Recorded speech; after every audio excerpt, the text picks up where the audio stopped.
Oh, we love you. We love you, Amber. Brandy Bagley. How do I say? Brandy Kelly Bagley? Do what? Brandy Kelly O'Bagley. Brandy Kelly O'Bagley. Yes, that's how I almost cut my beard this morning, but Curtis cut his beard off this morning. Everybody here, Curtis, I saw that son. beard competition thing you had. So What I happened? didn't want to be Shorn. I didn't want to be the guy with no beard. He's probably still got his hair, so we can't really say Shave shit. tomorrow. It'll be back tomorrow. Seriously. Yeah. I can't go completely bald. It's probably already back right now. Yeah. He cut it off this morning. It's probably well on its way. I thought you said that yours He's was in the corner irritating straining you, and it's just you couldn't wait to get it off. It's Well, growing. I can't go. I like it trimmed. Oh, okay. I don't like it just wild. Okay. I prefer to keep it like this. Right. You know, once it gets, I'll let it get bushy and I'll go with no guard and just give the shadow and let it start again. And then when it gets to where it bugs me, I'll knock her down again and start over. It sounds like a very efficient way to have a beard. It's every couple months. Yep. I got a question for you, Bull. On your beard, do you do something with this mustache part? Like, do I just started. wax it or something, or do you just cut it shorter than everything I else? just started working on my mustache accompaniment. Yeah. Yeah. Oh, Curtis looking for a haircut. He wants to cut it. Yeah. I'd love I've to. always wondered about that. It'd be like I have a mustache wax. We could do a First time raffle I've for ever this thing, got Curtis. I got a mustache wax in the I have a van. friend from San Francisco Action. gave me like a beard wax. And we are live. Rolling. Yeah, I have mustache wax in the van. I can't hear you anyway. Yeah, Let's start the show. In a van down by the river with his mustache wax. with his mustache wax. You must. Yeah. He must mustache wax. Thank you. Thank you. All right. You ready? Is it live? Oh, yeah. Yes. Yeah. Oh, the timer's gone. Yeah. Okay, sorry. Waiting on you. Why does that have a timer on it, Andrea? All right, everybody. Welcome to the Next episode. of the Everyday Joe Show. I'm your host, Lee Travis Reed. Might have heard of me before. Who has? Tommy. He's the only one. He's just the new guy. He didn't know the joke yet, so yeah, he's heard of me. Man, this is bull. No, he looks lost. He is. No, this is just bull. rolling He's it. off Yep. camera. Yeah. No one has heard of you, Travis. Yeah, well, we'll work on that. Here, episode 94, Studio 11, Lady A, womaning the controls. Hi. How are you? I'm great. I'm dandy. You are dandy. Whoa. Whoa. I was hoping Well, you you still looking like a snack over there. Thanks. You're welcome. How are you? Glad you're back. Yeah, me too. Yeah, good Lord. I know. Y'all for a day and a half, and it was terrible. 2.5. 2.5 days. Yeah. I can't count. See? What's up, Nate? Long Really time. care. So, I did. I ate pizza and watched movies. Yeah. What are you drinking over there? Well, I have a Diskin cider. Yeah. Wait a Keeping minute. it From PG, Ellen, Curly. thank You didn't say you. that right. No, I didn't. No. Yeah. How's that treating you? Very well. Very well. I didn't know you had it in an aluminum can. Huh. Is that as good as a They foreskin didn't have cider? it in a keg, so I have to keep it in all the time. 'Cause, People like it. It's very popular. Yeah, Yeah. they'll get upset with me if I don't Well, have it. thanks for being here. Well, thank Is that how you you. always say aluminum? Aluminium. Aluminium. Yeah, that's how we Well, say it. yeah. Oh, okay. What did you say? I guess I didn't get the memo. Aluminum. What's up, Sweeten? Tooth? Yeah. Aluminium. How are you, sir? Thanks for asking. I'm doing great. Okay. How about yourself?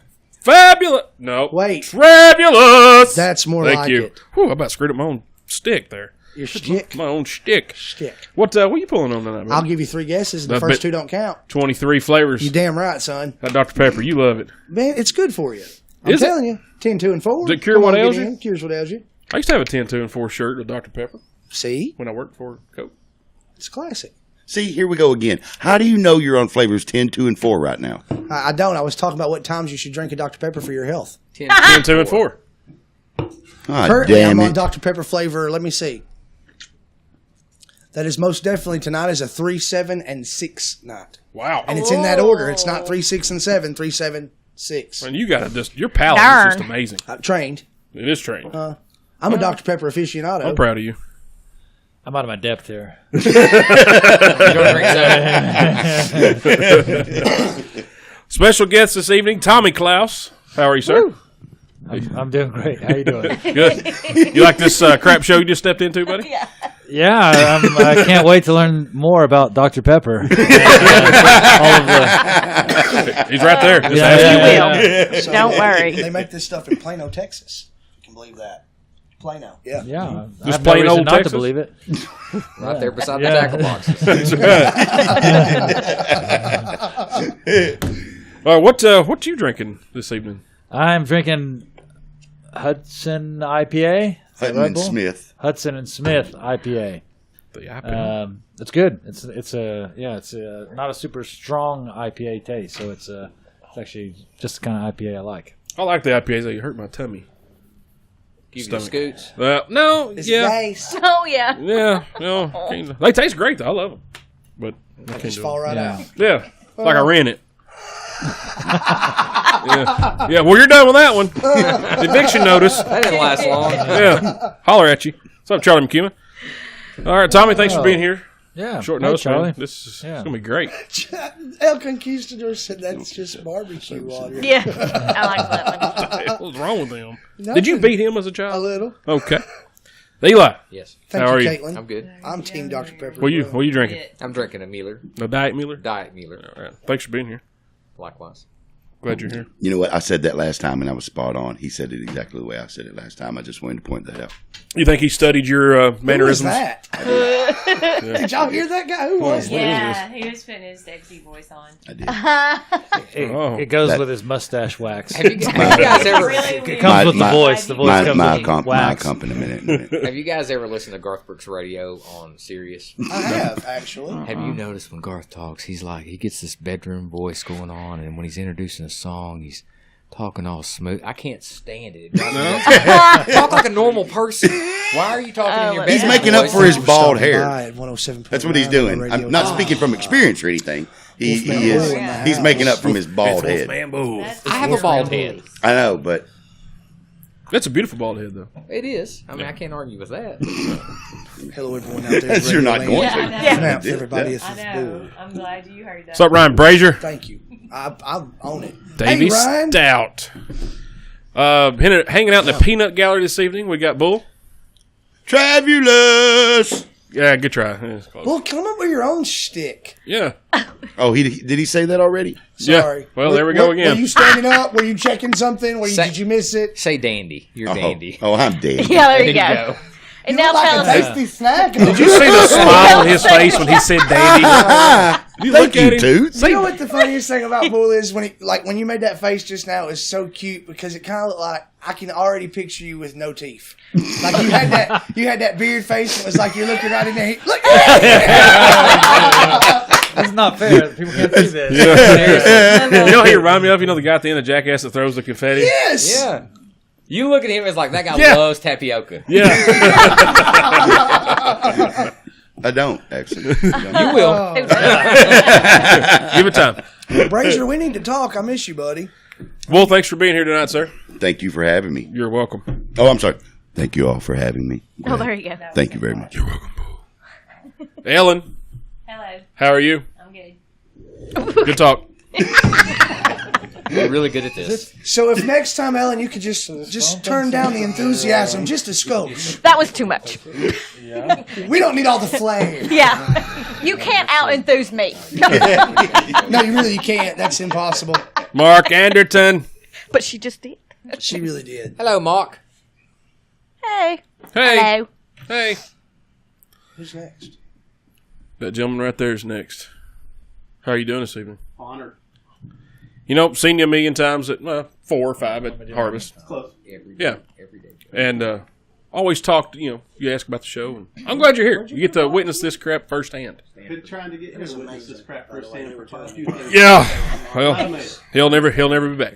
Well, it was fun. Like I was talking with Mike last week, and he was coming in to try to make it last Thursday, but his flight just landed. Oh, yeah, and he that's right. said, "Yeah." So I'm driving down the interstate watching the show, and I'm like, "All right, that's dedication Travis? right there. Uh-huh. That's I'm good." pretty sure I was the only one on I-24 watching the every day. Oh, I can guarantee that. Something McGinnis. And then Jackie, she chimed in, and I couldn't pronounce her last name, and I wasn't going to try. And said, "Nope, sorry, honey, I can't do it. Not going to do it." First time after I met her, not to jump into your right. show, No. but I mistakenly called her Hey, you can Diswankus. interact. Yeah. I only did that once. Yeah, oh, It is Diswankus. this Wonkus. Do not call her a wankus. Yeah, I'm just gonna. No, I'm No, not. well. Not to be I'll just say hi. for the Wankus of Southern Connecticut. Exactly. All right, there we go. Well, I never knew that. Well, I mean, I googled. We'll write this shit down. It was worth a Google, and he Googled. He did. He googled the shit out of it. Thank you. Friday Bull. All right, guys. Don't forget, you can watch this Facebook Live, and you can watch it on YouTube Live as well. So click on there, subscribe, like, follow. We're on the Twitter. I have to say, this is my first Facebook Live event, not just to be in, but to ever actually watch, because I just figured out how to watch it at the same time Did that you we're share up here. He actually had to get Slow that down.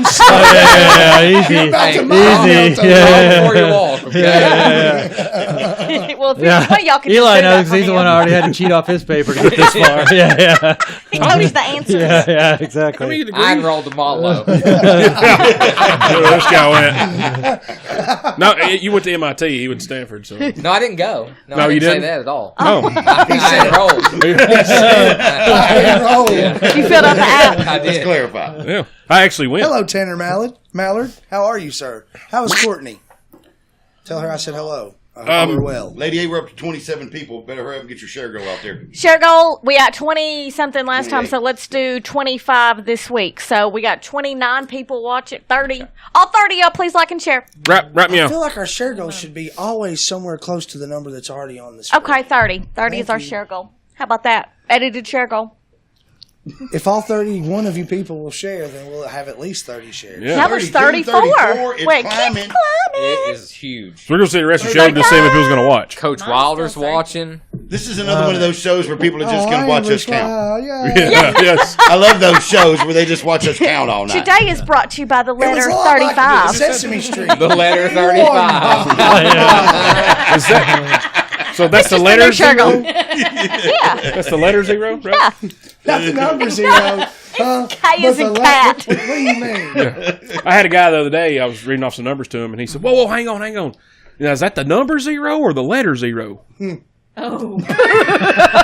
Well, Okay, here we go. there's only one option. Yeah. Well, hey, at least we got good attendance goals around here. Yeah. Oh man, jeez. It I was don't know if crazy. I know Steve Wilder, but I just want to say I like his salutation. Good evening, lady and gentlemen, and Eli. Yeah, I'm going to like that too. It makes sense. It does. You're all your own category. That's true. Thank That's y'all very for true. sharing. The best looking one on this. What's up, Trisha Freeze? Tired. Pardon? Can you shave the beard? I mean, heard you trim were it. the Yeah, it's The the trimmer. best Yeah. looking male on the show. Yes. And this came from another male who was very secure. And you're the looker of the show for the men. The guy who drew all the logos. He says you're the looker. How do you feel about Imagine that? what you could do with some mustache. I feel like he's got pretty good taste. Mustache accompanyment. Feel like he knows what he's actually doing. Have, I placed in the beard competition, and I won a little goodie bag that was provided by a sponsor of the beard competition. And it had some Witty's beard balm in it. And I get this random message from an old friend of mine who we took some fire department classes together, took some driver training and such. And he sends me this message. He says, "Hey, man," he says, "I saw you were in a beard competition. For sure, Ross I Caps. started a beard balm company, and I would like to send you a sample, and I was wondering if you would care to use it and let me know what you think and maybe giving me a plug here and there." And I said, "Yeah, man, no problem. What's the name of your beard company?" And he says, "Witty's Beard Company. Huh. Witty's Beard Balm." So I go to my bathroom, and I take a picture of the Witty's Beard Balm that I got. Already possess. And I said, "I got you." And he was like, "Man, that made my day. That is so Aw. awesome." And I had no idea it was his company. That's pretty cool. That's cool. So, cool. and it is. It's a So smells tag it. great. The pleasing aroma. It's A half pleasing Aroma. aroma. So did he send you some then? No, You told me. You're playing this game all wrong. that's true. Yeah. Hey, you already had it. Exactly. Yeah. What was It's I all thinking? about Like more I said, stuff. I man. enrolled. Josh Rogers. I didn't go. Yeah. Just tell him when you're out. I like that stuff so much. I'm already out. Can you send me some more? It smells should. very good. Well, and it will. for him to send him some more, he would have had to have sent him some. Well, no, he needs more. Give me more, please. Have Oh, some more. I follow now. Yeah. Can I have some more? Have some some more, more, please. All right. As far as the live shows, we got a couple. As Larry Brigman would say, we got irons in the fire. Irons in the fire. So when we can discuss them more in the future, we'll talk about them more in the Yeah. future. So just stay tuned. We have Stay tuned. irons. We got irons in the fire. In the fire. In the fire. Huh? Oh, come on. What's up, Becca Cable? Hello, Becca. Hello. Jeff Holt. Hey, Jeff. All right, so the guest of the evening, Tommy Clouse, interesting man. Most of us went to high school. Tommy's a year or so older than us. Hung out in the same crowds. Epic parties at your places back in the day. We've actually told stories of said place on the show several times. Really? Oh yeah. Well, it was great because it was kind of down, and the cops couldn't see anything because it was by the road. You couldn't see it. Not that there was anything illegal going on there, but you're yes, the the one. cops No, it's also just couldn't see it. underage drinking and drug use. No, I was talking about the fire without a permit. Yeah. Oh, yeah. No, I got what I permits. Did you? Oh, okay. Well, that's the other thing then. Yeah. We had some good. What's up, Travis with Kelly? We had some good times down there. It was No, epic absolutely. parties, dude. Yeah. Hey, boy, sure. can I have a McLo, please? I hated you guys missed those because it was everybody in all walks of life, and this person and that person who didn't hang out normally, and boom, they're there, and everybody was cool. Everybody gets Everybody got along. parents That was the weren't main thing. fornicating Yeah. early enough for me to have made it. Well, that ain't our Me fault. All I either. can say. Made up for it in the end, haven't it? Well, at least one of them has. Huh? Yeah, huh? Come I'll tell on. you what, Come on. Well, no, and speaking that- of that, the bringing togetherness, of it down there. I remember whenever the relationship with Billy Bob Carden was established. Yep. And that was just sort of one of the. I hate to use the word epic because it feels too, but it was just an amazing thing of what spawned of just saying, "Hey, could you guys please quit scaring the children?" And so it was, and this amazing relationship come out of it. It's not that far off. Because what happened is we actually, the first big party we had there, we had one group of people down around the fire and then another group of people kind of up in the field. And there was sort of two groups who didn't hang out with each other a lot. So I walked up to the field and I said, "Hey, guys, we got a fire down here. Why don't you guys come down and hang out at the fire?" So they all came down to the fire, and everyone was sort of hanging out. And I think someone was throwing pieces of ice, something small, but enough that They all started jumping. I remember they started jumping on the bench that was made, and they were throwing ice. Yeah, it was like escalating that. very quickly. Yeah, so I just walked over to Billy Bob, who's a good friend of mine now, but at the time we weren't super close. Yeah, we knew each other. We graduated together. And I just said, "Hey, you think you could tell these guys to take it easy on the ice?" And he said, "All right." And that was the end. Forever. We never had another problem at any party ever. Yeah, so it was actually take it easy on the kids. Oh no! Yeah. Well, no. I remember. Yeah. I remember it. We were sitting there, and Tommy, at that time he drank beer out of a bucket. And so he had his bucket that he was drinking beer out That of. was my 21st birthday. I need something more bucketish. Yeah. So we got a trough laying around. And so anyway, Adam we Welker, met he moseyed up, and Adam was like, "I think we might need to do something about that." And then we looked over the shoulder, and it was a bunch of people in Kappa Chi shirts jumping up and down, and they were yelling.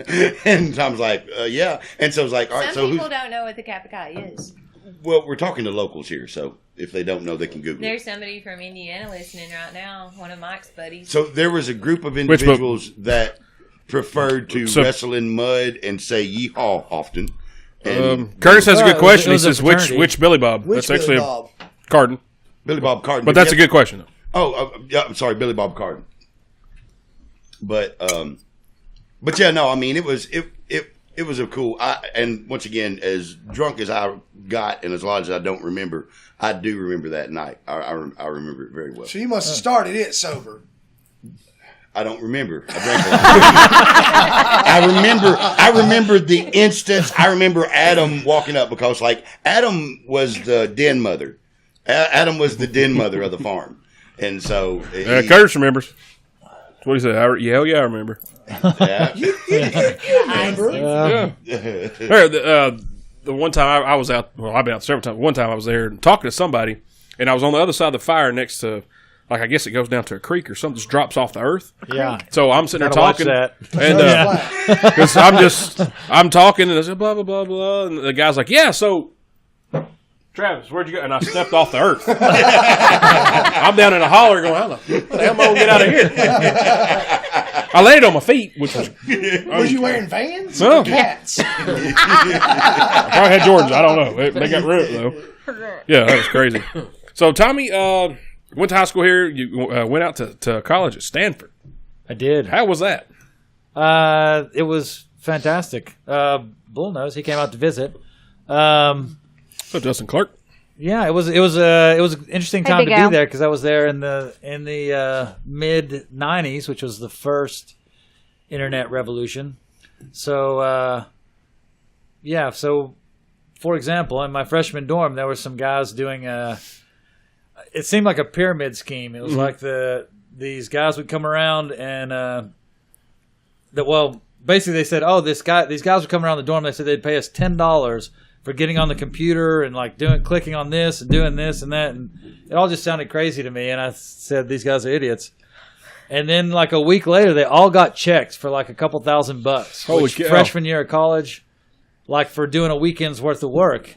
But then I said, okay, well, what's going on here? And then by that time, they'd already sort of found it's getting harder and harder to do this job, whatever it was. Mm-hmm. And I thought, what kind of sucker is going to pay a bunch of college kids to get on the computer and mess around? And that sucker was the guys who started Yahoo. Oh, wow. Who were in grad school there, and they were helping them find websites. It was before anyone knew what the World Wide Web really was. Right. It was just like you get on the computer and do some stuff. Hey, Mother Judy. That's Oregon So- Trail Oh, and Mother such. Judy.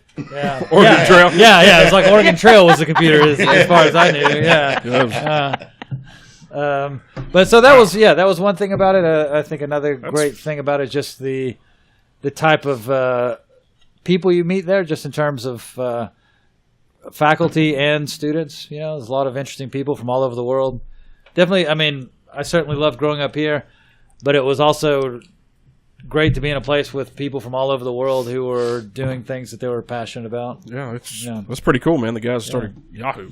I gotta assume that's a huge culture shock for someone from rural Tennessee Yeah. to go to Stanford and see all those different walks of life. I'm sure that's especially as a 19-year-old kid.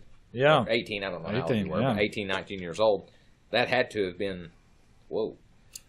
Yeah, it definitely was, and it was. I had actually gone out there Roxanne. for like a summer camp the year before in the summer, and that was, all those experiences in terms of being around people from all over the world. It really, forces you to look back on yourself and the way that you've grown up and where you're from, Your and customs. how you feel about things. And I think as another part of that, it certainly inspired in me a desire to travel around and learn more about the world, which I've done. That was the next topic. Where the hell you don't stay anywhere? No, I've been in Nashville a while now. What's up, Hatfield? Richard! Hatfield! Bubba's in the house! What's up, Brandon Floyd And Spencer? he's wearing a Jordan jersey. Come on. I have heard Nice. that Chad Hatfield is the drinking capital of the world. He is. I like it. I like that how it just So travels with you. I when like You might be the coolest looking guy in the room tonight.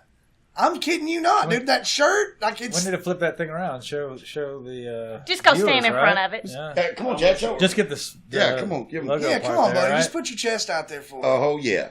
I am the beer That's drinking capital. That's a Martin's barbecue shirt, and that Martin's has been featured on Diners, Drive-Ins, and Dives With Guy Fieri? with Guy Fieri. Ooh. The two R's make it a T. It's crazy. It's Italian. hey, Big Al says now all you gotta do go to your local bus station to get a culture shock. That is correct. Yeah. So you graduated Stanford 4 years, 5 years, 2 years, No, 4 years. 4 years. Yeah. Underachiever. Yeah. Hey, Cam, the go- financial glory aid be to rules Cam. change after 4 years. You can't screw around Oh, yeah. as much. Oh, that sucks. Yeah. Well, So- and another thing is like and whenever I went out there, because, once again, I can't even imagine, the 4 years, and I only got to experience a lot of it within 2 weeks. But, whenever I went out there, like the second day I was there, they was like, hey, you want to have fun? Tom was still, because remember, Tom, I went out there, he was fixing to graduate. He was still doing finals and he was still doing his job, and plus we were partying because it was his last 2 weeks. And so, but my second day there, and BJ was like, "Hey, you want to have a good time?" And I'm like, "Yeah." And then they took me in the sewer tunnels beneath the the school. So that's one of the things. Ninja Turtle style, getting pizzas and stuff. No, we went in the sewer tunnels. Did anyone have a half show or turtle? Oh, Nope. Joe Evershow is watching. Whoever you may Joe be. Evershow, who are you? They're not gonna tell us now because you want to know. Yeah, I know. All right. I could care less who you are, Joe Evershow. You went.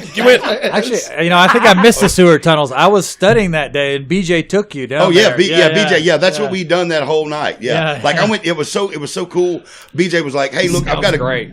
Well, no, BJ. Well, you got to understand the company I was with. So BJ was like, "Hey, look, I've got a class this morning, and so then we'll go to the tunnels." I was like, "All right, well, I'm gonna drink." He was like, "Well, come on, go to class with me." I was like, "I got my beer." He's like, "Oh, it's all good. Bring it with you." So went, and then we ended up for the rest of the evening crawling around in the tunnels beneath Hey, John, Stanford would you University. And I guess Kevin that's Smith, one who of you their met at pastimes. Nashville, Or either that or they were just Kevin having Smith, fun with me. that you met at Steak I don't know which one yet. or both. What's up, No, Kevin? no exclusive. Let's take this Yeah. hillbilly Hey, down to the Kevin. sewer. You think he'll really go for it? Oh yeah. Yeah, that's what. Yeah, I'm in Give 'em a Palo couple Alto. Yeah, Yeah, just make it sound cool. yeah, in Palo Alto in California, and they're like, "We're going to take you to the tunnels under the university." Like, woo! Let's go. Are you serious? All right. So after Stanford, where you've been every freaking where? I don't even know where to We begin. like Johnny Cash. Where really Oh yeah, man. It's hard to hard to remember. keep track. Yeah. So I finished school. I spent a couple years working as a ski bum. So travel around and take jobs on ski resorts. And actually, what happened there? No, not water. Since I can there, see we you. have a I lot can- of I'm struggling. Manchester people watching here. I actually came, Bull and I and two other friends, we drove across country after I graduated, got back to Tennessee. I'd done some bartending before. I applied for some bartending jobs in Memphis, applied for some jobs in Nashville, didn't get hired anywhere. And I was at the football game with Gordon Cutill, and he was the high school football game, that is. Mm-hmm. And he said, "Man, I feel like I need to get out of town." And I said, "Well, we can do that." So I called this friend of mine that I've been in school with, and I said, "Hey, Greg, this buddy and I, we kind of want to get out of town. What should we do?" He said, "Well, drive to Utah, go to Salt Lake City, take a right, go up Little Cottonwood Canyon to a place called the Valhalla Lodge. Ask for Lena. Tell her to give you jobs." So we did that. We literally got in the car, drove to Utah. Sounds like an Outback commercial. Hell of a recommendation. Well, For Lena. So we a medley. yeah, so this guy who was in school with me, but he had started school later, so he was older than I was. He had been a ski bum, and he had met this girl in Europe, and then brought her to this town and introduced her for her first job there. So basically, she was just keeping the cycle life. going, Wow. Pay it And forward. so we got there around noon, and I think by about 4 or 5 p.m. we were like in a hot tub. We had jobs. We had this resort. We God. got it set. So yeah, Ask for Lena. exactly. At the Valhalla, a bunch of Vikings around there. You'll be fine. They don't sacrifice people at noon on Tuesday. You're good. Yeah, wow, that's That is a crazy, crazy story. It is. Is what Yeah, that you're good. is. You don't even have to go any further. yeah. Hey, good show, Tommy. That's it, Thanks man. for stopping Thanks for by. stopping by. I did think it might be time for me to refill this beer. Yeah, go ahead. Can you imagine what happened? Like if me or you would have done that, we'd have probably broke down in Arkansas for one, True. and we'd still be there somehow. We'd be like pig farming. Exactly. Yeah. Well, you sure you got a Yeah. I mean, I mean, hey, maybe we fell in love with pig farming. I really don't feel like we would have made it out Jason of King. Tennessee. I feel like we'd have broke down somewhere right on the outskirts. Yeah, right on maybe the like state line. Jackson or Memphis. Probably like Camden. Yeah. Oh, that's just crap. I've been there. It's bad. Yeah. Stayed a week there. Go in a Waffle House. Yeah, stayed a week there one night. It was bad. We stayed a week there one night. Yeah. So Oh, interesting thing. I think there was no GPS then, so we had to MapQuest or Rand McNally map it out. yeah. I had a map. You He was a asked. Stanford no- graduate. I feel like he could read a map at the time. Well, I Something's couldn't. This is my happened first along the way. Facebook Live thing. can't use Okay, his- yeah, I'm not. Something happened along the way. I was there for Yahoo. Yeah. My first Facebook Live. Yeah. Something happened. I have no idea what it was. Mark Anderson, Europeans are cool people. Yeah. Well, the two I know are. So we're after you were chasing snow bunnies. What was So next? yeah, so that finished, and then I went to California. I went down to Mexico for a while with another guy from Manchester named Joseph Sherrill. Justin Sherrill's brother. And then I was back in Tennessee. This is kind of an interesting story. So I was back in Tennessee. I was at MTSU at a party with Brad Riddle. I think Thomas White was there and some other people. Anyway, I met a girl from Switzerland. So so Yeah, indeed. we dated for a little while, and then she went back to Switzerland, and she said, "Oh, you should really come to Switzerland and spend the winter and be okay. a ski bum in Switzerland." And I said, "Yeah, okay." So Oh, apparently you did. Why not? Why not? well, no, That's this what is, you do. This is only the beginning of the story. It gets better. Yeah. Oh, yeah. I called her up. We were talking on the phone. She probably left in October, let's say. So, and I was leaving in December. So we talked about every week or so on the phone. It was like a big deal to talk on the phone back then. It was expensive. Yes. And so I called her up the day before I was leaving to sort of just arrange some details. I was actually going to Amsterdam first to connect to our earlier story with Billy Bob and Rachel, Yeah. who Oh, we okay. brought up, Yep. and also BJ, who took Bull down to the tunnels. So the four of us went to Amsterdam for Millennium New Year's. And I called this girl just before we left. We went to We Detroit. went to Detroit. Yeah. Pontiac. Yeah. Beat that one, Clouse. Now, Switzerland. Imported from Detroit. Yeah. I was in junior high. I didn't You go win nowhere. this story competition. Yeah. She's like, I was Congratulations. taking Yeah. I was on Napster. I was playing Oregon Trail. All right, so you get to Amsterdam. Oh, well, no. So I called this girl to make a plan about where we're going to meet and how we're going to sort out the details. And she says, I think you need to be careful about what you're going to expect here. And anyway, long story short, we break up. So I now have no plan for what I'm going to do going to Europe. So I do enjoy the New Year's with Billy Bob and Rachel and our friend BJ. And then, basically I had no real plan. So I just started asking around, calling people, seeing if anybody knew anyone who lived in the Alps. So I had one friend. I wouldn't even know who to Why call. the hell no, I had. Yeah, I had one friend who I feel like you should call Harry. who sent me a message, and this was like pretty early in the days of email, but at least had email. He said, "Oh, I know this guy who lives over there, and this is what he looks like." No phone number, nothing. And, Ask for him. Big, And tall, blonde guy. yeah.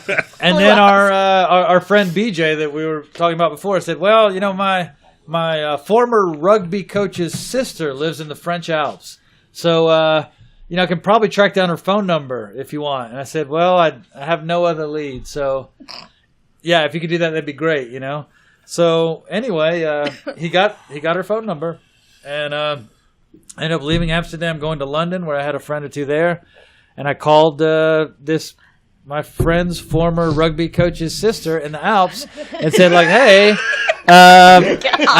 As you do. yeah." So I said, That's exactly the steps I would have taken. the next logical step, right?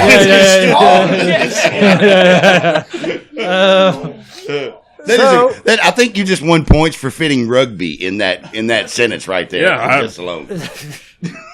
Really? We're not very smart company. Yeah. All I know is Joe Evershow said, and I quote, soon as you say it's going to grow legs. If you leave it alone, it'll go away. I don't care. Except crabs, they will not. Don't ignore it. Don't ignore it. Hey, is it laggy? Grow legs. If you don't say anything, it'll go away. No, it is not laggy. Okay. Nope, we're good. Oh, but All right. Who else said that? So anyway, so we're with the sisters rugby. Oh yeah. So I was in London. And I called her up and I said, "Hey, I want to work in the Alps. Do you have any recommendation?" And she said, "Well, you can probably get a job up here, but you can't get it from London." So I bought a bus ticket and I went to the French Alps, and that was basically getting toward the end of the money that I had saved. So I got to the French Alps with not enough money to leave the French Alps. €8. This was pre-Euro day. Oh, wow. Yeah, we were in franc. Yeah, Franc. yeah. So anyway, but luckily, my friend's former rugby coach's sister, she set me up with a friend of hers to stay for like a couple days, and then she just started asking around town, and I ended up getting hired by this family. They owned a restaurant and a hotel. The mother ran the restaurant, the husband ran the hotel, and they needed somebody to just hang out with their 10-year-old kid in the afternoon. So that's what they did, and that's what I did. I hung out with their kid for like a couple hours in the afternoon, and then they didn't pay me any money. They bought me a ski pass, though. And they lived on the ski slope, so I could ski I'd ski all morning. Then I would have this world-class lunch at the restaurant. Then I would study French in the afternoon. Then I would meet this kid, and we'd hang out for a few hours, and have a nice dinner. And that was like my life. But I had no money for stuff like soap. And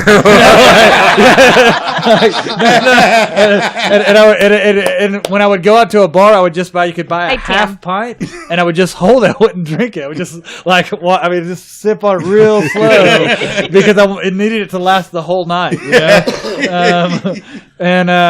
But anyway, yeah. So I started doing that first, but great lifestyle. Then I started doing another job for the radio station where I was recording these commercials in English. And so they also didn't pay me any money, but instead they gave recurring theme here, Tommy. Yeah. Instead they gave me passes to all the events in town. So like I was going to champagne receptions for classical quartets and stuff, but I still couldn't buy soap. It was ridiculous. And eating in this nice restaurant and skiing all day, and it was pretty ridiculous. But yeah, then eventually toward the end of the ski season, I got a job for a while in a hotel. Believe it or not, working the front desk and answering phones in French. Yeah. So, je ne sais pas. Je ne sais pas. Yeah. That means I don't know. Really, all I remember is Hôtel Les Trois Vallées, bonjour. And then it was just like a lot of information I didn't get. And it'd be like, okay, yeah. See. Something like that. C is British for yet. That's British for yet. Yeah. Gosh. So then that finished up. I wandered around Europe for a long time. I went down the Riviera, Spain. Jesus Christ. And luckily, after working on this ski resort, these people that worked there were from all over the country. So I just went around visiting friends for several months before I went down to Spain for a while, and then ended up landing in Paris for the summer and working for a company there for a while. Yeah. Query. Yeah. Not statement. What I've learned is if you graduate from Stanford, you ain't got to do shit. But you ain't gonna have soap. You will be dirty, but you have a hell of a time. Yeah. Fun having son of a gun. Yeah. You get all these opportunities, but none of them come with money. Yeah. Or soap. Or soap. I don't know that any of those opportunities were particularly contingent on going to Stanford. What's the networking? Without a doubt. The networking was all done at the ski resort. Yeah. That's a different kind of networking. Yeah. And at Reno. Up to this time, it seems like you've had a pretty boring life, Tommy. Like you really. I know. Yeah, I'm not even past my early 20s. Oh, damn. I haven't heard him mention Gatlinburg once. It's good to save some things for later. Like you don't want to. You don't want to, You ever been in a hot expend tub all and seen a bear? Like an animal bear or a bear, human bear? Animal bear. Okay. I didn't know where resort you're at. Good to clarify. Yeah, exactly. Yeah. Different part of Pigeon Forge there. Huh? It is. I was in Gatlinburg. Oh, my bad. Okay, all right. Yeah, you're He just said that to rub it in. Suburban. Gets lonely in suburban. Yeah. That's bad. Hatfield knew where it was. Of course. You guys. So you end up in France for the summer, and you went to Riviera, and where else did it take you? Where haven't you been? Early 20s. What happened next? Gatlinburg, apparently. Yeah. Well, yeah. No, this is getting toward mid. Anyway, it doesn't matter. Yeah. So I spent the summer in Paris. I ended up painting trucks with a guy from Iran for extra money. I don't know Again, that's as how you it do. happened. As you do. As one does. Yeah. You got it ourselves? Excuse me. Then Come help paint the truck. We won't give you no money, but I'll give you soap. I give you beer and falafel. Beer and falafel. so let's see. Yeah. So anyway, I had a cousin getting married in California. I left Jeffrey there. Vickers. Went to California. Then, I worked a couple jobs at the same time. Saved some more money. But then, for a few different reasons. One, because I had an interview with the Foreign Service, which I didn't get, but I ended up flying to Washington, D.C., not getting this job, and I ended up back in Manchester, and I was working at maybe at MTech or like somewhere like that for a while. Right. It was a little bit of a rough transition. Took you a from break. the French Riviera Yeah. to MTech, yeah. to MTech, or I can't Some remember if type it of was industry. MTech. It was the MTech. one that used to do 4 shifts, 10 hours. Volunteer? It might have been volunteer. Yeah, I think it was volunteer. Yeah. So it was like 4 days a real week. quick. Yeah. I'm sorry. Yeah. Hey, Brad Davis is watching. Oh, Oh, hey, Brad. Davis. Brad. Hey, Brad Brad. Davis. Oh, Elena I haven't seen Lineberger. that guy in a long time. Or Elena. Yeah. Joe Evershow wants to know if you ever been to Dubai. No, I have What? not. No. Shocker. Yeah, Lost that bet. It's a big Motion stopping point flurry. for a whole lot of people going over to Asia. Yeah, I've seen pictures Yeah. on the TV. Look at all those emotions. Like it. Man, who's wearing the emotion flurries out? Oh I my asked for god! an emotion Nice. flurry of who's having a good time. Thanks, everybody. Good. Yeah. Awesome. So we So I'm trying to speed things up here. Yeah. So Oh, dude, you're good. We're Yeah. yeah. I'm I brought a Red Bull. I heard you were interested. We're only 42 minutes in. You're Yeah, good. Eli had nodded off We're once. just getting That's warmed it. up. We're only in our early 20s. Yeah. Right. yeah. Okay. Nice. We got a long way to go. We're like, Yeah. It's like the never ending story. We got 2 decades to go. Yeah, you're what, 42-ish, 43-ish? I am 43. If you have to think that hard about it, bro, you've had a lot more fun in life than I have. Already. in my mind, I pretty much, He's probably got me, so. As I say, I don't celebrate birthdays. I just celebrate anniversaries of my 12th birthday. Oh. Yeah. I like it. Yeah. I'm going to jump on board with that. Yeah. I turned 12 several years back. It's my 13th anniversary of being 12. Math. 23rd. So you're potato years old? Sorry, go ahead. Let's go. That's it. So we leave volunteer engineering. So I was there for a little while. Actually, then I was I did have a short stint putting gaskets on caskets at Batesville. That was Like how you rhyme. That's a rite of passage. That's a Yeah. Dr. Seuss job. The gaskets on caskets. And then I ended up, my sister was living down in Atlanta. I went down to Atlanta just because I thought if I'm going to work temp jobs, I'd make more money down there. Stayed on her couch. Got a job. I was also working at a Mexican restaurant. Got a job from somebody there, That's a a feat customer. of- that's a set right At a finance company. So I started doing some financial work. And then I started making more money, so I saved some money. Went to visit our old friend BJ that we've mentioned several times, who was living in Fiji making surfboards. Yeah. So- So here's a Stanford graduate of engineering who went to Fiji to pipe in water and make surfboards. We went there to pipe. Yeah. Went there to pipe in water. Drag and ended up lag making and- surfboards. Later made furniture. Married a local. Later made a couple half Fijians. Yep. With his wife. And he Like was half originally Fijians. from Wyoming, Yeah. and now him and the Fijians are back in Wyoming. Yeah, Is I that know. correct? Yeah, Yep. they're back there. Yep. Yeah, so then I was in, I don't know, Fiji for 3 or 4 months. I'm getting jet lagged just hearing the story. Yeah. you Beautiful gotta remember- place, by the way, Fiji. Incredible place. Well, and here's the whole thing is like the build up, like what he failed to mention out is like the only reason he stayed here and had all those jobs is because he was saving up as much money as he could to go on a worldwide beer drinking tour. That was every time I bumped in, I was like, how's it going? He's like, man, I'm just here till I got enough money to decide where the hell I'm going next. And he ended up at the beer drinking capital of the world, I'm pretty sure. Yeah, well, apparently only 10 feet. Only 10 feet Only from the 10 beer drinking feet from it, capital. right here. You're of going to the save world. a ton of cash. Come here. That's it.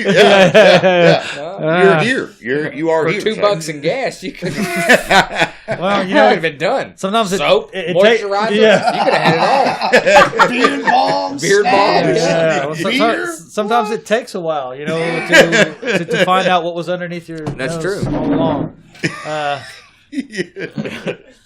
Actually, this is a T.S. Eliot quote. Since we throw some culture in here, he said the end of all our traveling will be to arrive from the place where we started and know it for the first time. Sorry, I think that's not exactly the quote, but let me. I get the gist. Yeah, the gist is you travel around, you come back to where you're from, and you know it in a way that you didn't know before. That was a T.S. Eliot quote. So I tried to throw that cultural bit in, you know, To prove just that he for the went to heck of college. it. Yeah. Because so far there's no evidence. That philosophy degree wasn't just printed off. He earned it. He earned Well, it. and this show is steeped in culture. Yeah, no, I know. Yeah. I didn't, I have the quote. We shall not cease from exploration, and the end of all our exploring will be to arrive where we started and know the place for the first time. So, exactly what thank you said. Thank you. Very Thank you. good. Yeah. Congratulations, graduate. Yeah. Thank God that was money well spent.